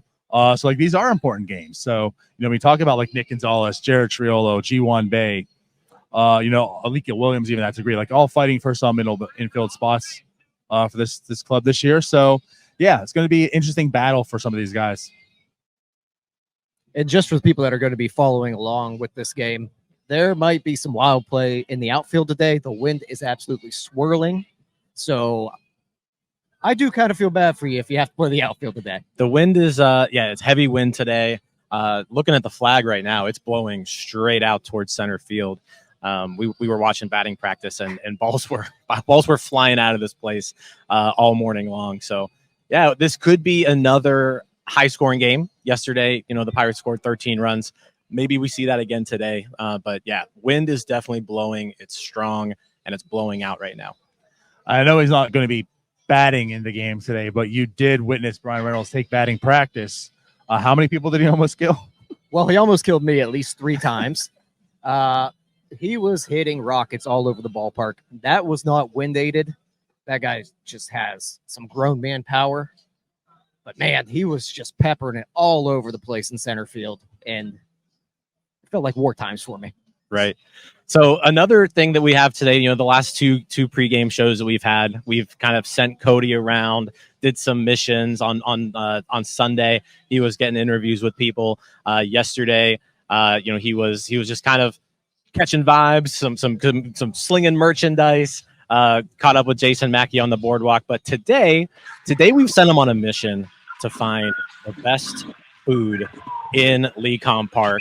So Cody, you are, I think, on the boardwalk right now. What's menu item number 1? So what's up, guys? Yeah, I'm on the boardwalk. I'm right by the bar. I'm trying to stay out of people's way. I know everybody wants to get their beer real quick before the game starts. But we're out here, and we have Steel City Tacos. These Steel City Tacos, they look phenomenal. They're like putting the tortillas down, frying them up for you. I got chicken and I got beef. So we're going to try the chicken first, see how that tastes. This is just excellent content. I love this. I'm starving. How was it? How was the chicken? The chicken's great. I think I made a mistake getting jalapenos. I'm not a big jalapeno guy, but the chicken, great. I love the chicken. Chicken's great. Let's go to the beef real quick. Okay. What about a rating, like 1 through 10 rating, or is that you're going to do that at the end? We got to wait for the rating. Okay. All right. You got to compare it to the beef. So, yeah, now we got the beef. Same deal. Fried up the tortilla. It's great. It's nice and stiff. Let's see. How do I want to do this? Like, I'm dead serious, guys. I haven't eaten much today, and now I'm starving. I might walk off this. I was going to say, I'm like, we need some food when we're done here. Cody is just a vibe. Now you guys understand why I ask about dinner so much. The beef was so much better than the chicken. I gotta say that. Oh, okay. All right. All right. So beef better than the chicken. All right. Let's get a rating here. So let's start with the chicken. The chicken tacos, they're good. You know, you're watching what you're eating. You need that lean meat of chicken. The chicken tacos are the way to go. A little dry though. A little dry on the chicken tacos. Oh, but then you go to the beef. You're looking for flavor. You're looking for something that's gonna fill you up. Beef taco is the way to go. I give the chicken taco 6.5. 6.5 on the chicken taco. Beef taco, we're going 7.8. 7.8 on the beef taco. I'm going to be going and finding another place with some unique food here at Lakecom. I think you guys told me there's some brats. There's some brats somewhere around here. So I'm going to go get myself some Pittsburgh brats. I think they import them from the south side. So we'll see. Those jalapenos are killing me. All right. Go have something to drink on your way to get some brats. We'll be right back with you, Cody. Thank you. Man, God, Cody's just so influential. I mean, it's just a vibe right now. I feel like we got to pep up our little our pregame show here. That was great. I will attest. I've had both the chicken tacos and the beef tacos up there. And yeah, the beef, I would agree with Cody. A little bit better. Future beef taco enjoyer right here. Yes. So all thanks to Cody. I'm looking forward to that brat though. Yeah, absolutely. Yeah. But let's get back to the game. Let's get back to the because game. if we keep talking about food, I am dropping this mic and I'm taking a beeline right for that stand. Right. So back to the game. So let's talk again. Talk about Quinn Priester making his debut in spring today. And I feel like this has been like the trend. Every game we've talked about Rowanzi, we talked about Luis Ortiz, right? Quinn Priester following the same track here. You know, this is a big spring for him. Right, and we talked about the rotation, you know, how important some of these guys are. Quinn Priester, right, like he made his debut last year, wasn't the best results, right? But like, could he improve? What are some things you want to see from Quinn Priester today? Pitching, Yenza. We're sending it to me here. I know it's been a common theme that we want to see more velocity, and I do think that's something we would like to see out of Quinn Priester here. I don't know if he's the type of guy that's going to generate the swings and misses that a Rowanzi Contreras can do or Luis Ortiz can do. For Quinn Priester today, I think I just want to see some weak contact because last year we saw him get squared up way too often. Today, I just want to see some light contact off the bat, some grounders. Let's see him command well, maybe some swings and misses mixed in, but it's the weak contact for me with him. No, I think that's a great point there. I was looking on his Baseball Savant page earlier today. The four-seam fastball was pretty much rocked last year, along with the slider and the curveball. His sinker was far and away his best pitch. So I'm looking for, you know, is that sinker on today? Can he kind of continue to progress that pitch? But definitely, you know, his calling card all the way through the minors was that breaking stuff.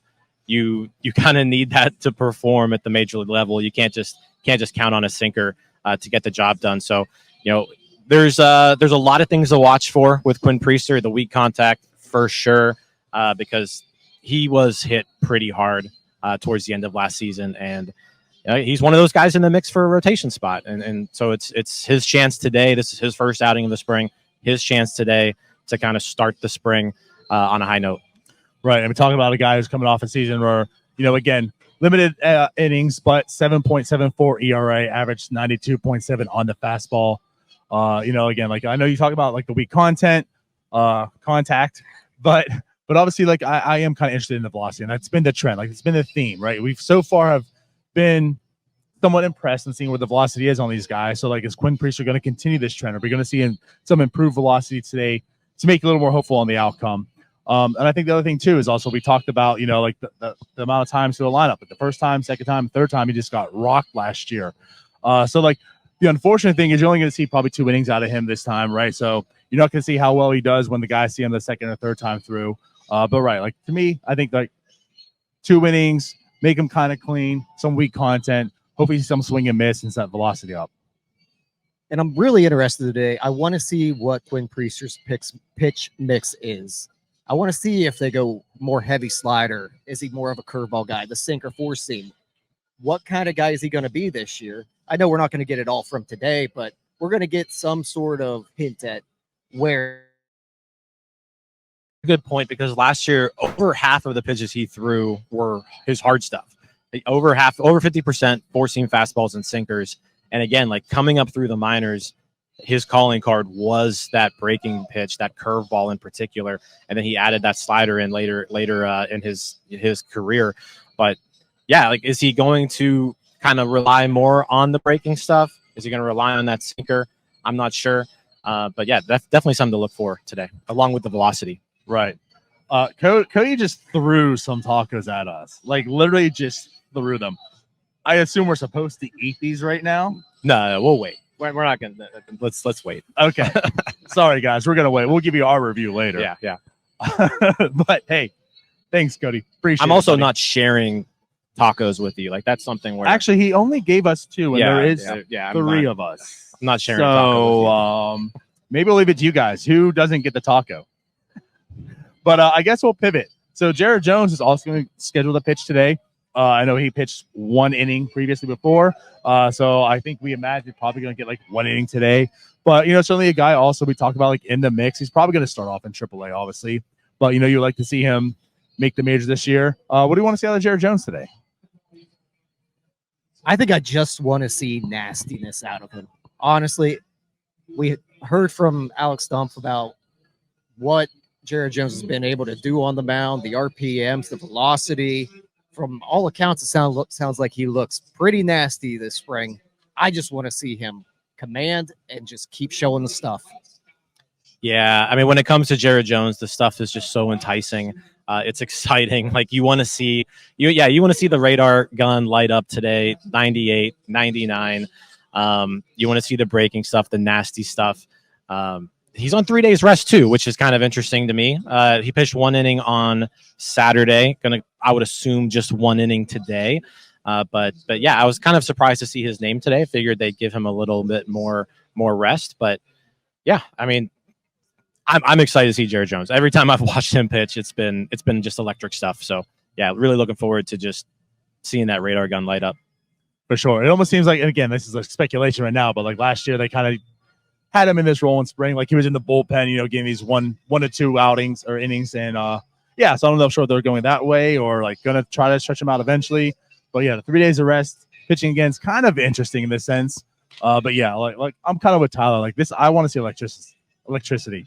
I think his downfall was like how long he lasts in the games. You're not going to see that in spring, right? So like when you're out here for 1 inning, let's just see nastiness. Let's get us excited, Jared. I'm ready. Yeah, and then, I mean, looking at the other pitchers too, you've got Jones, Aroldis Chapman also supposed to make an appearance today. Happy birthday. Happy birthday to him. I believe is this Chapman's first appearance as well of the spring? Yeah. So, you get to see Chapman for the first time today. Again, electric stuff, obviously, with him. So like between Jones, Chapman, and then Colin Holderman, also expected to pitch today, you're going to see some velocity. Yeah, Tyler, we talk about Quinn Priester, Rowan Z, Luis Ortiz. I don't think these 3 guys we talk about right now, you need to worry about velocity. Right. Yeah, just pay attention to the radar gun. Pay attention to Baseball Savant today, because there's a good chance that it's going to get lit up today. It's going to be hot. Oh, yeah. I do need those clouds though to creep in a little bit. I'm not gonna lie, I got a little sunburnt yesterday, so not in the previous ways. Jim, can I allow me? Yeah. I mean, so far you can take that out. Like, so far we're okay. Yeah, you can go. Yeah. No Jim memes in our plans this trip. Not yet. There is still time. We go to Sarasota tomorrow.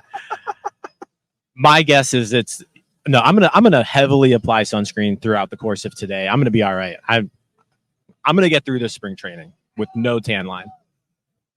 We'll see about that. I'm sorry, everybody. We're trying though. We are trying. I have witnessed you've applied 3 times so far, and it's noon. Yeah, I've been extremely responsive. I've been like an adult, and we've been in the shade this entire time. Yeah, I've been an adult.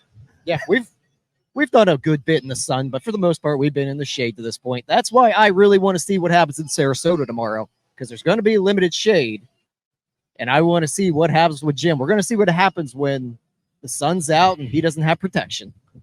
That's right. Speaking of, we've talked about Sarasota. Should we give him a little tease what we're doing tomorrow? Sure. So tomorrow, obviously today is the game's not going to be on Sportsnet. Tomorrow's not going to be on Sportsnet as well. But tomorrow, just to give you a little plug here, big day. We got Paul Skenes facing Corbin Burns, and that's a matchup I think a lot of people would like to see. Not going to see, right? You see Paul Skenes pitch. So what are we going to do tomorrow?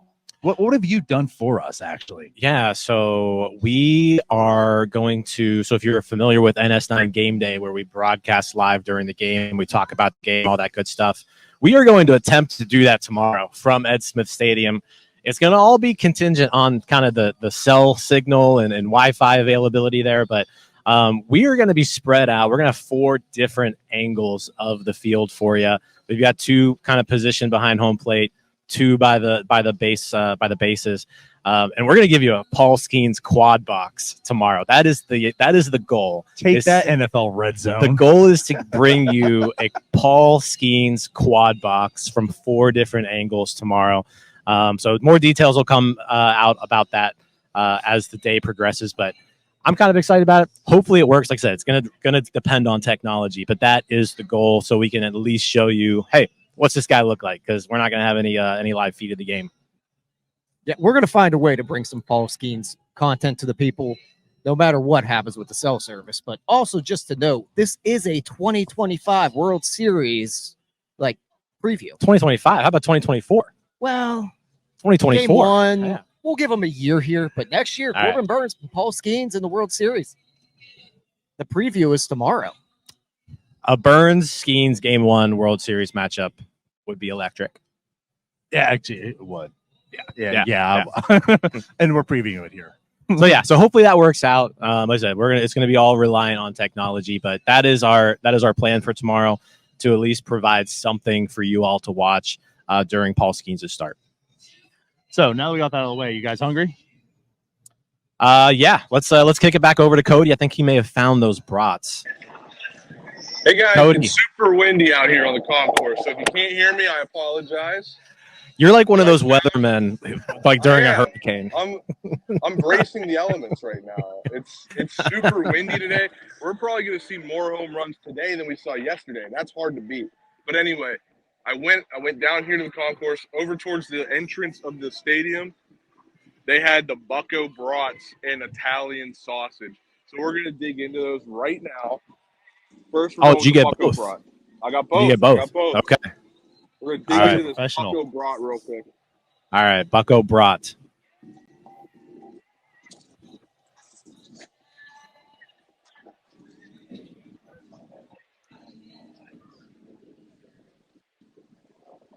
That's good. That's enjoyable. Yeah. There you go. Okay. That's Now, very did you enjoyable. condiments on the brat, or did you just eat the So brat? for both of these, I put peppers and onions, green peppers, white onion on both of these. Figure keep it as basic as possible, but give it a little more flavor, you know? Gotcha. So now let's dig into the sausage. I'm excited for the sausage.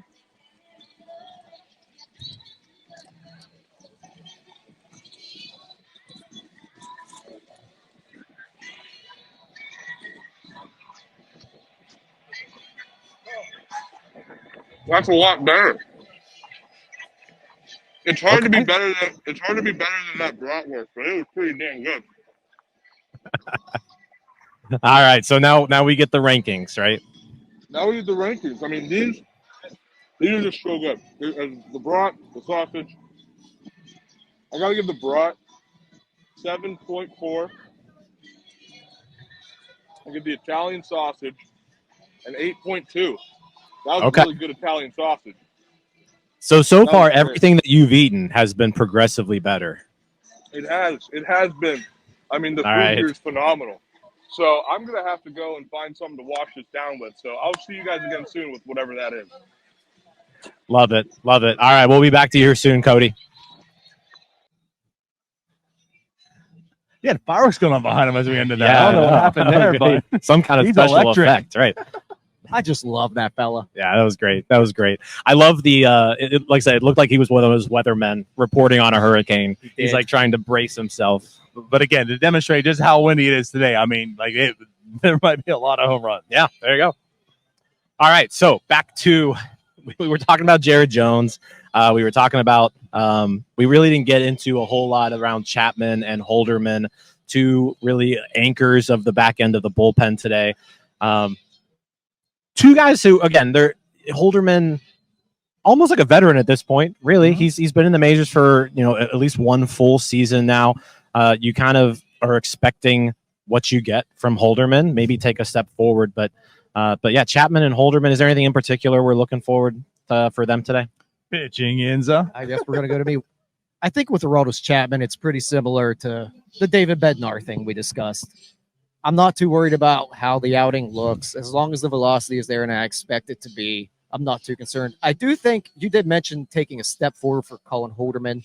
We won't find this out today, but the thing that you need to see out of him through this year, I think, is just the consistency. He's a good pitcher, but in order to take it to that next level, he's just got to get a little more consistent in order to really lock down that eighth inning role. And that's going to be a battle as well, is who's going to take on that eighth inning role? Is it going to be Aroldis Chapman? Is it going to be Colin Holderman? Yeah, I mean, I have a feeling they're going to play matchups a lot when it comes to that. If there's two lefties or if there's two righties, that'll probably depend on who's there. But yeah, I mean, those two guys are that's your 7-8. That's your 7-8 inning guys. So we talked about shortening the game a lot this offseason. And if you can kind of bridge the gap with the middle relief to get to these guys who you can expect to get hitters out, Pirates could. That's going to be their recipe for winning ball games this year. Right. Yeah, and that's absolutely like you talked about with Bednar yesterday. Unfortunately, we didn't get to see him. He was scheduled to pitch, but Chapman, same thing. He's a veteran in this game. He doesn't need spring training to get ready. They're just going to perform and be ready. But what you're interested in seeing is how he does look in the Pirates uniform and such. But him and Holderman, that's the one thing you are kind of excited about this year is this bullpen. I mean, it is an absolute strength, and adding Chapman to this bullpen really solidified that. You talk about matchups. I mean, the one thing about Chapman also is, it doesn't really matter who he's facing.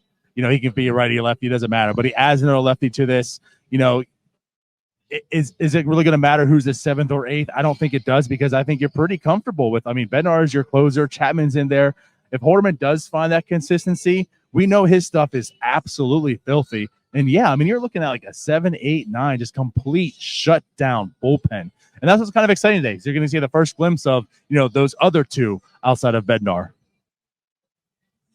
Yeah, absolutely. So looking forward to seeing them for the first time. Like I said, maybe we see some more minor leaguers come into the game. But on top of that, Fleming, he's scheduled to pitch today again on 3 days rest. I don't know. I think he's definitely on the outside looking in for one of those spots. But, again, pitching depth there. Dowry Moretta, he's scheduled to pitch today as well.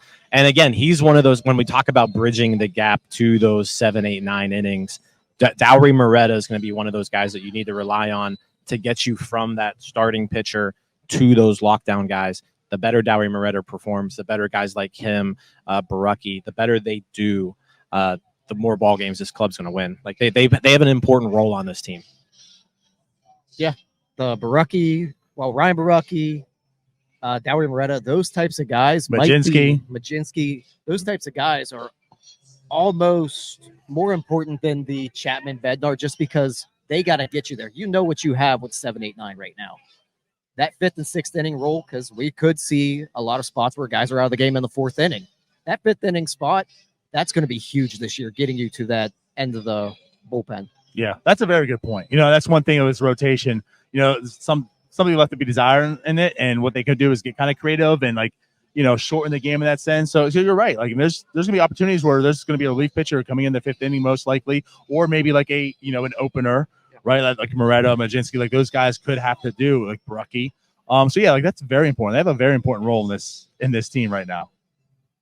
Yeah, so like I said, the better those guys perform, like I said, the more games they're going to win. You saw at the end of last year, those last 2 months, that was their recipe for success, right? Was getting to the bulk guy going 1 or 2 times through the order, and then letting the bullpen, which ended up being a strength of the team and looks to be a strength of the team this year, handing the ball over to those guys that you trust to close out the game.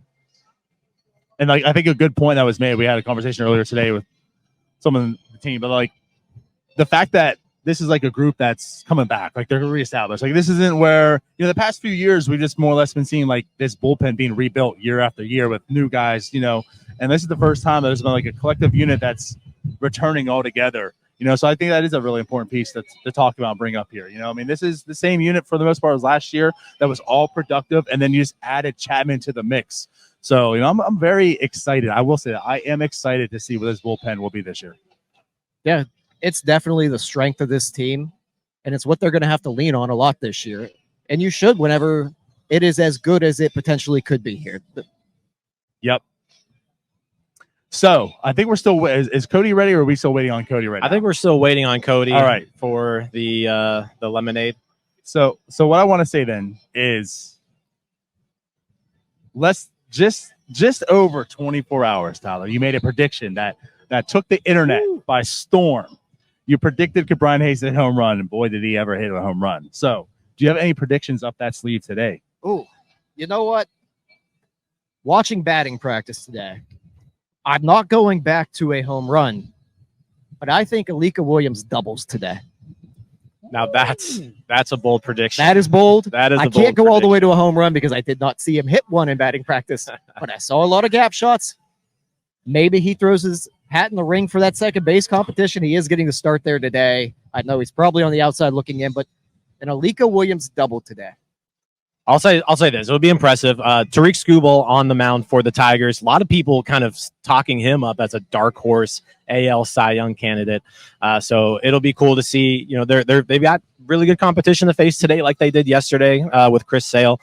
So yeah, this lineup, they're all out there to prove something, and they've got to do it off of a difficult pitcher today. Let me add. I'm gonna make a little prediction here as well. You know what?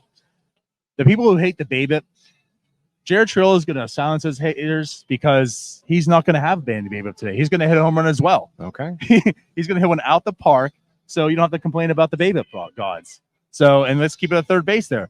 Jared Trill, I mean, again, the wind's going to aid it a little bit, and that's why I feel kind of confident. Jared Trill is taking 1 yard today. I'm not going to make a prediction.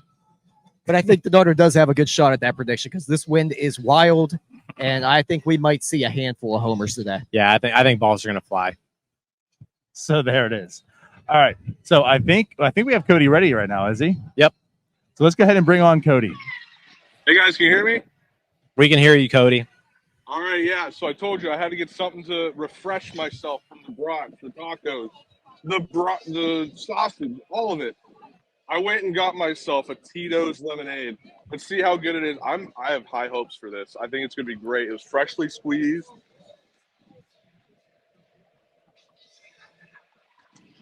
Oh. I wish I found this on day one.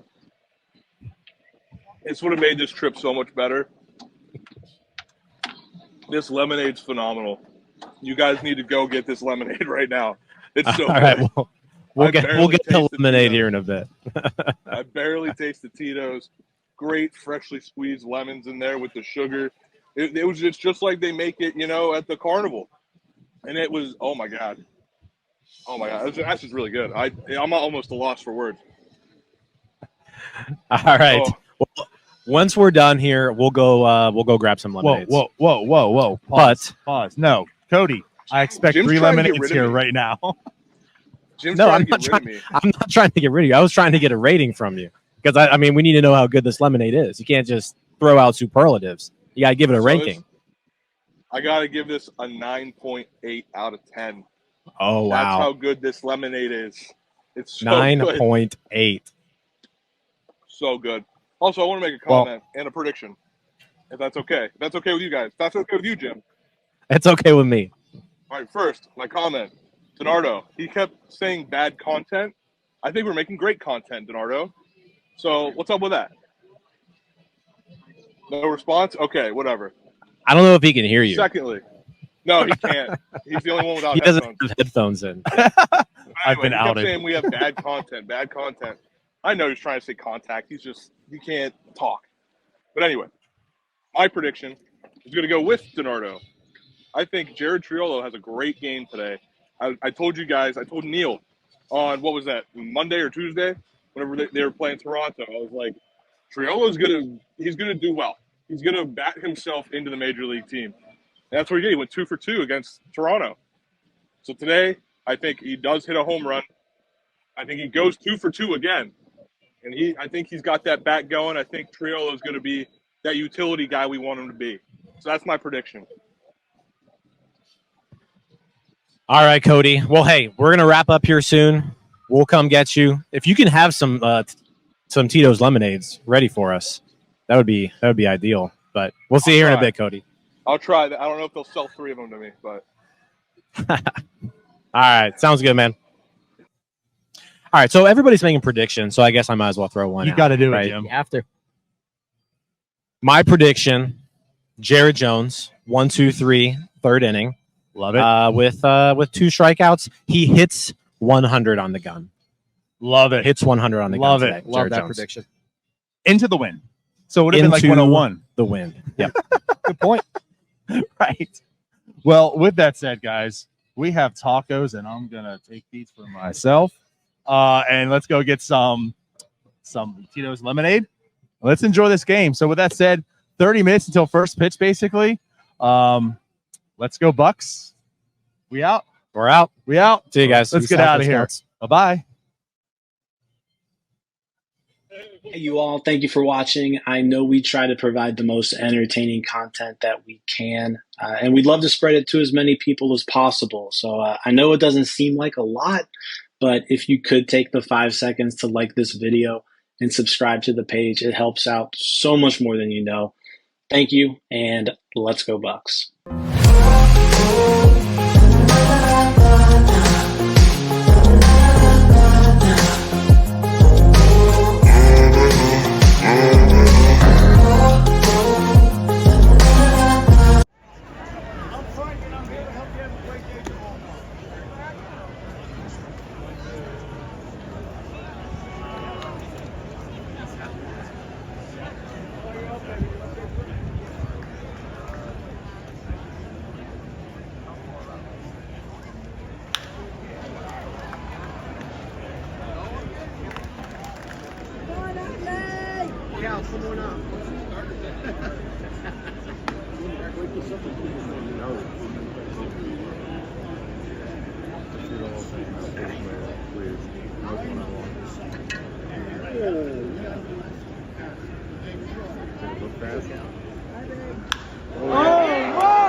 Let's go, Kirsten!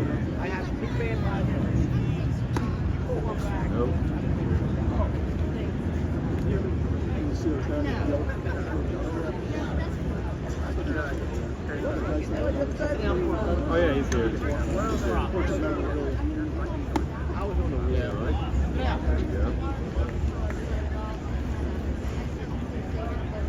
Full dugout.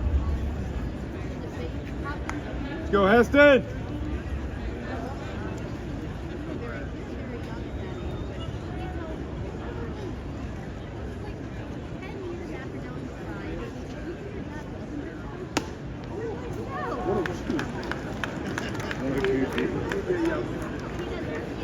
That is kind of fast.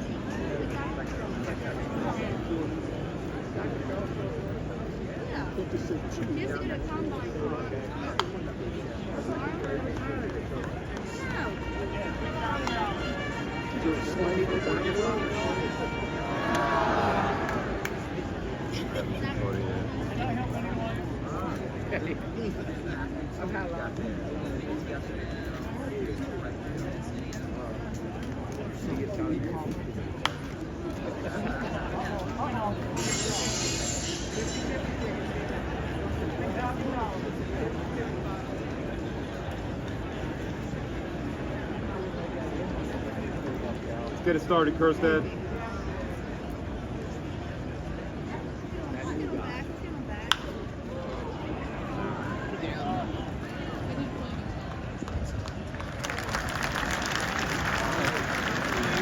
Yo, yo, yo. Welcome to the NS9 Day 4 Bradenton Spring Training Recap. I'm, of course, Anthony DiNardo. With me, we got Tyler Sweeney. Tyler, what a wonderful baseball day. It was a wonderful baseball day here. I feel like I'm Tamar Johnson right now, and I'm standing next to O'Neal Cruz. What's up, buddy? Maybe the meanest thing that's ever happened to me. But yeah, honestly though, so we'll talk about today. I mean, we had our pregame show, pretty sweet. I made a prediction, you made a prediction. They didn't come true. We won't really talk about No, that. we don't need Let's to talk about that. Sweep that under the rug. But other than that, I mean, there was a baseball game played. It wasn't really a bad game. The stuff that we wanted to see, I think we saw a lot of. We also saw some of our predictions come true today with the home runs because we mentioned the wind swirling, and you might be able to hear this on our microphones right now, but the ball was traveling out of the park today. Yeah, no, it really was. I mean, I think that's most evident with the Connor Joe home run. Oh, yeah. What was it, 92 miles an hour and 39-degree launch angle? Like, it was going out in maybe one ballpark. I don't even know if that's the case. It had a .030 expected batting average. There you go. Yeah. So, yeah, that's not the most evident point of that. But, no, honestly, like, we saw Connor Joe hit a home run. We saw who else hit a home run today? I don't know. Pronounce his name. Oh, yeah. Sung Shae Chen hit a There home we run go. today. My boy, my catcher, Jason DeLay, was close. Sure. But yeah, I mean, we saw the balls flying out. But I think let's most importantly get to the pitching because that was the thing we were most worried about, most focused on. Quinn Priester started the game scoreless. You know, you talked about everything you said in the pregame. What did you think about Quinn Priester today? I thought he did exactly what I wanted to see him do today. He kept away from hard contact. He did get some swings and misses today. It was interesting. I think we saw some curveballs mixed in, a lot of sliders, and heavy sinker today. Not much four seam, I don't believe. Didn't really check it much after, but after the first inning, he had not thrown a four seamer to that point. And I mean, the sinker velocity was around 93.5. It's adequate. It's fine. And that's like right now, like you will take that. Right. I don't think we're hyping up the velocity, No. but that's fine. Like that's fine today in February. I think I'd want to see it increase a little more as spring progresses. But like we're not sitting here talking about Quinn Priester sitting at 91 in February. Yeah, and velocity wise, he was around where he was last year, which I think is actually encouraging because you would expect him to get a little bit of a bump here, right, as spring goes on.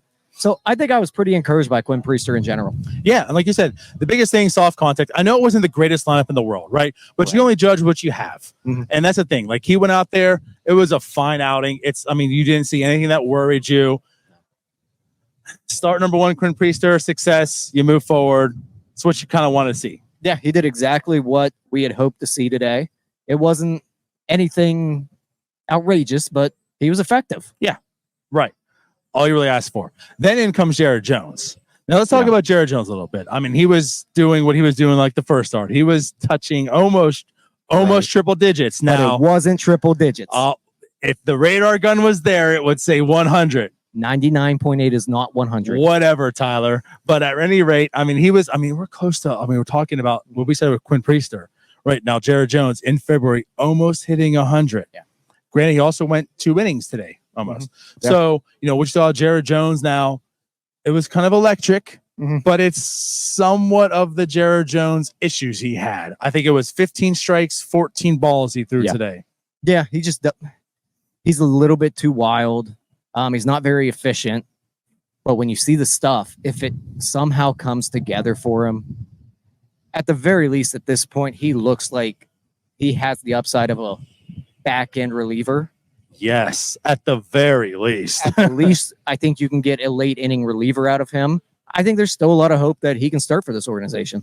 And I know you don't want to hear the word opener. No, I get that, Tyler. But what I'll say is, that's one thing we talked about with this rotation, this Pirates, the pitching potential, like the pitching philosophy this year, and what they're going to do is, there's potentially the opener, piggybacking. I don't know. I think there's going to be a lot of creativeness in regards of how they're going to fill out those innings. So like if Jared Jones isn't able to sustain like 5+ innings, I think that can still be okay this year, given what he can do, how electric his stuff is. And maybe you're seeing like a Ryan Brucke opener for a Jared Jones or like some piggyback. Like they might only need him for like 3-4 innings. Right. And if that's the case, if that's what he's called upon for this year, well, you can see how electric he can be for those 3 or 4 innings. Yeah, they just have to find a way to get a little bit more efficiency out of him.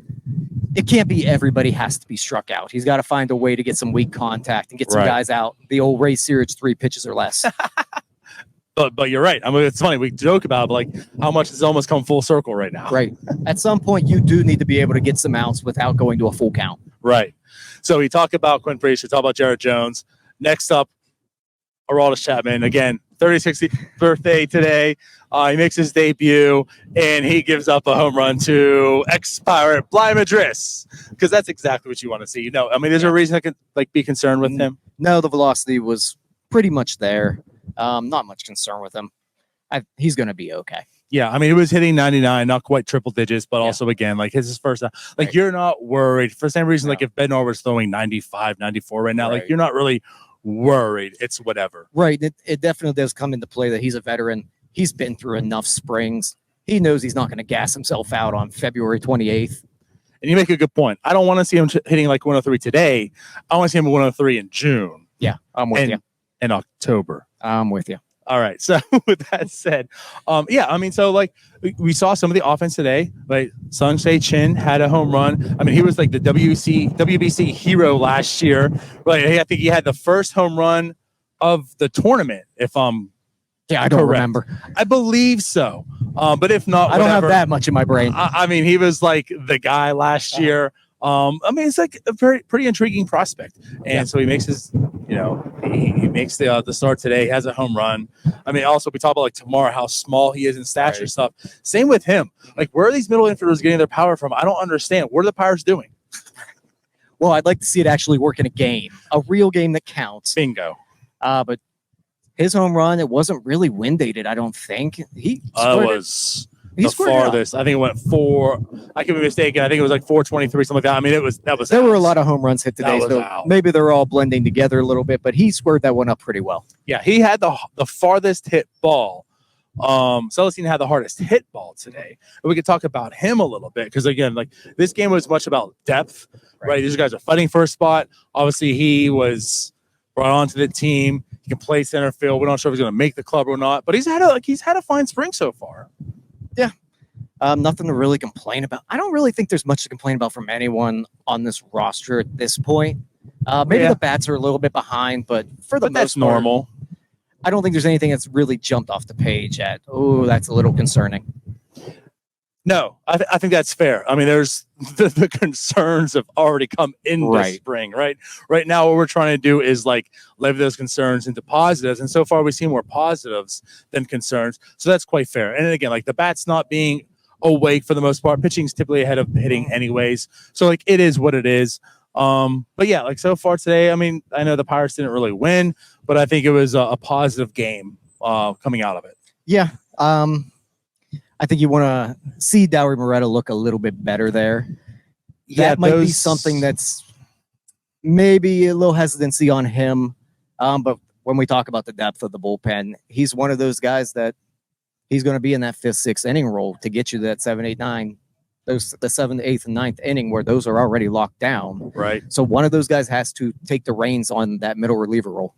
Yeah, good point. You don't want to see him giving up 2 home runs that late in the game when the replacements were essentially replaced. Right. So, yeah. But again, it all comes down to like spring training results don't truly matter. It's more of feel. It's more of what you're doing, what you're working on.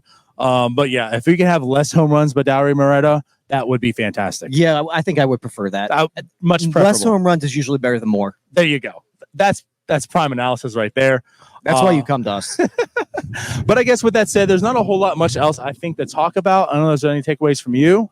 No, Tamar Johnson continues to look good at the plate. A walk today, hit a ball 106.6 miles an hour. A couple good at bats from him. He's been really exciting to this point. He has. He really has. And I know we've talked like there's concerns, like how are you being drafted as this big hit tool? The power comes, but the contact is not really where you want to see it. And again, I understand it's spring. But they're just talking about like this guy looks like a dude. I mean, he looks like a dude, Tyler. Right. So not to mention he threw someone out at the plate today as well on a relay. Actually, yeah, good call. Good call. So I'm excited for like Tamar Johnson 2024. Yeah. Oh yeah. Hopefully we get to see him soon in the big leagues. Right. So I guess with that said, we'll be back, of course, tomorrow. Now our pregame shows are done, unfortunately.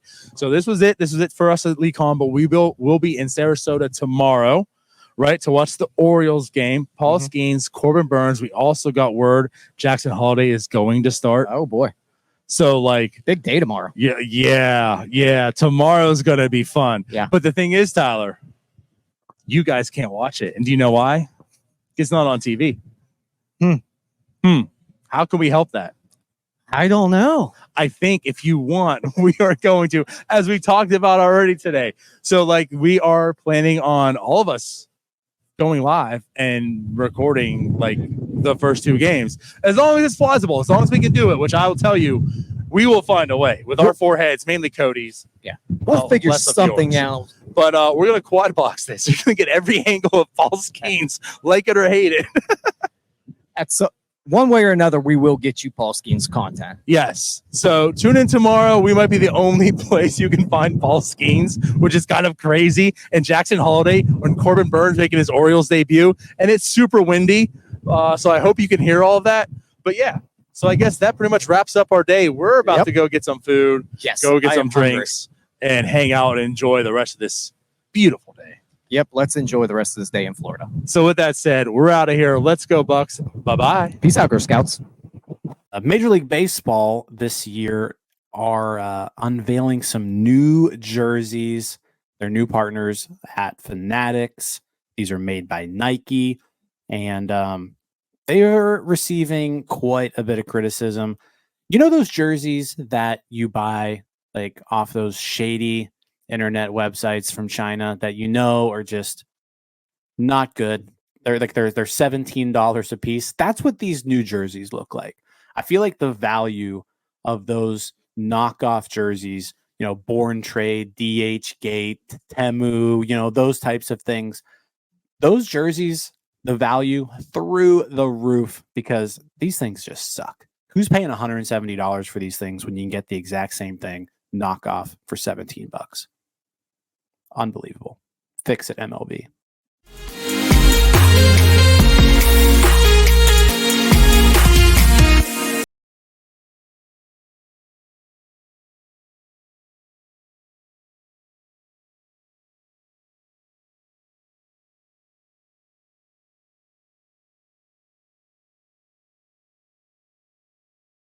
Welcome to another episode of Bucking Around. I'm your host, Cody Coleman, and with me is the man who just blew up Pitt Twitter, a couple months ago. It was a terrible thing, but we're not talking about that. Which time? Right, which time? Right.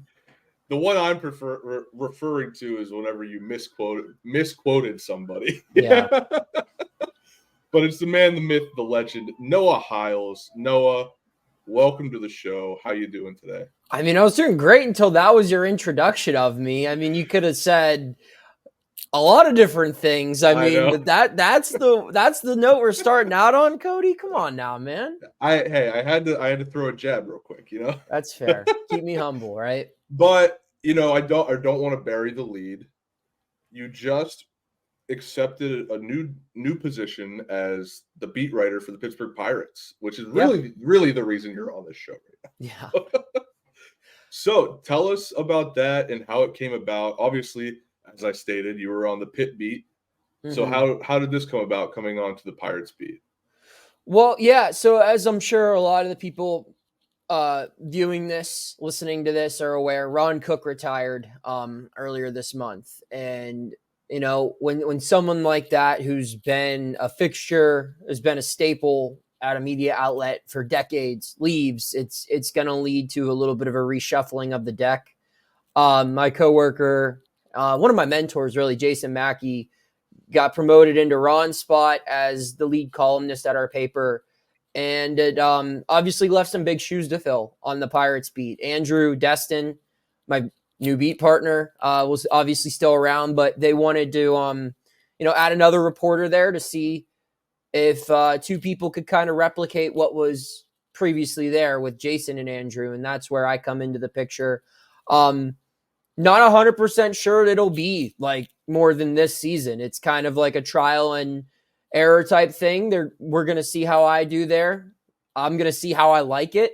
There's a chance where it goes great. There's a chance it goes not so great, and not necessarily even work-wise, but we'll see. You know, there's a lot of different things where I could be moved around or Andrew could be moved around or whatever else. But all I know right now is that my boss asked me if I wanted to help with our Pirates coverage this year. And as someone who's covered the team in different capacities through 3 seasons, and who's covered sports since he graduated college in 2017, it seemed like an awesome opportunity to travel the country, go write about a baseball team that I think has the potential to do some interesting things this year. So that's why I was all about it. By the time people are listening to this, I'll be in Bradenton with Jason, you know, covering, I believe Friday is the first spring training game, right?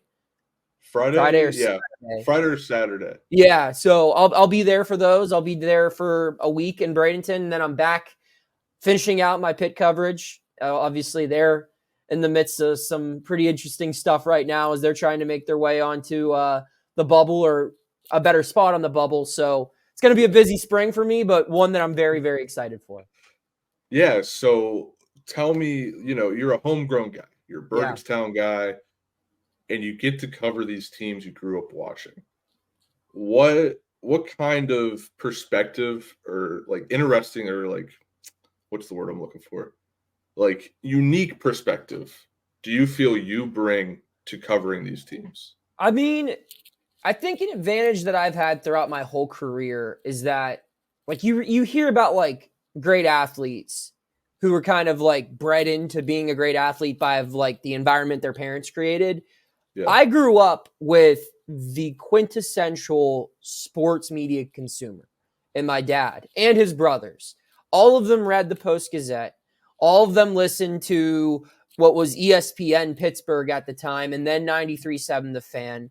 I remember, you know, on road trips, while other kids might have memories of listening to music with their dad on road trips, I listened to Mike and Mike and Dan Patrick. And I remember sprinting home from the school bus to read Sports Illustrated and Sports Illustrated for Kids. This is something I've always wanted to do. And with that interest, I was consuming this stuff really early. I remember reading, Starkey's columns and even Dejan Kovačević's coverage of the Pirates and the Penguins. And I hate that I just said his name, but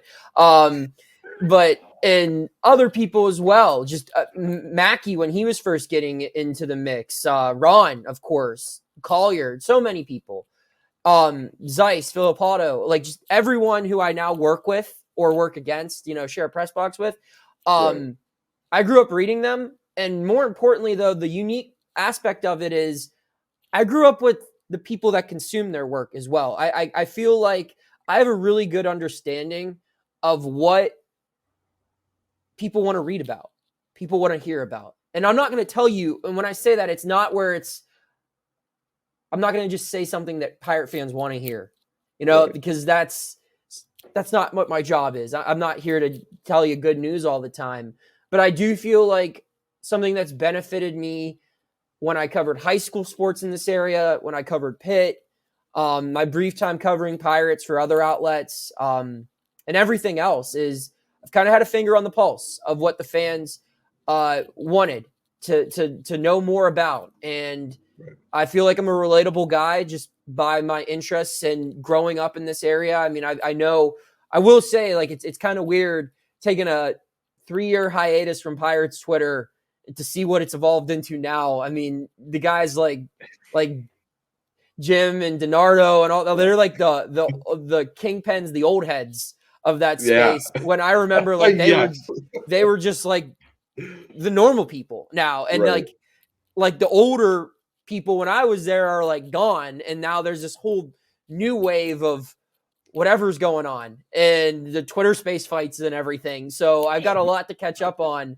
But like, because I've grown up in this area and I kind of grew up when social media took off. So I'm familiar with these big fan accounts, these big, you know, guys who had their own blogs and now do podcasts like this, because that's when I was growing up. So I feel like there's that different connection that someone maybe from outside the city won't have, or even if you kind of grew up with it and you're just a little older than me, you wouldn't have. I kind of grew up in this space where a lot of people, such as yourself, such as, like I said, Jim and DiNardo and a whole bunch of other people, when they were kind of coming into their own lane. I was there consuming it. I was a part of it. That nerd who writes for the MLB now, who covers the Pirates, I was there when he was figuring himself out and, unfortunately became one of his best friends. Alex, there's all of it. I kind of grew up around it all. And so that's what's exciting to me about it is this is a team I've always wanted to cover. I was passionate about the Pirates growing up. Baseball is my favorite sport. And it was fun covering them from 18 to 20, just to have that experience right out of school. But this is different.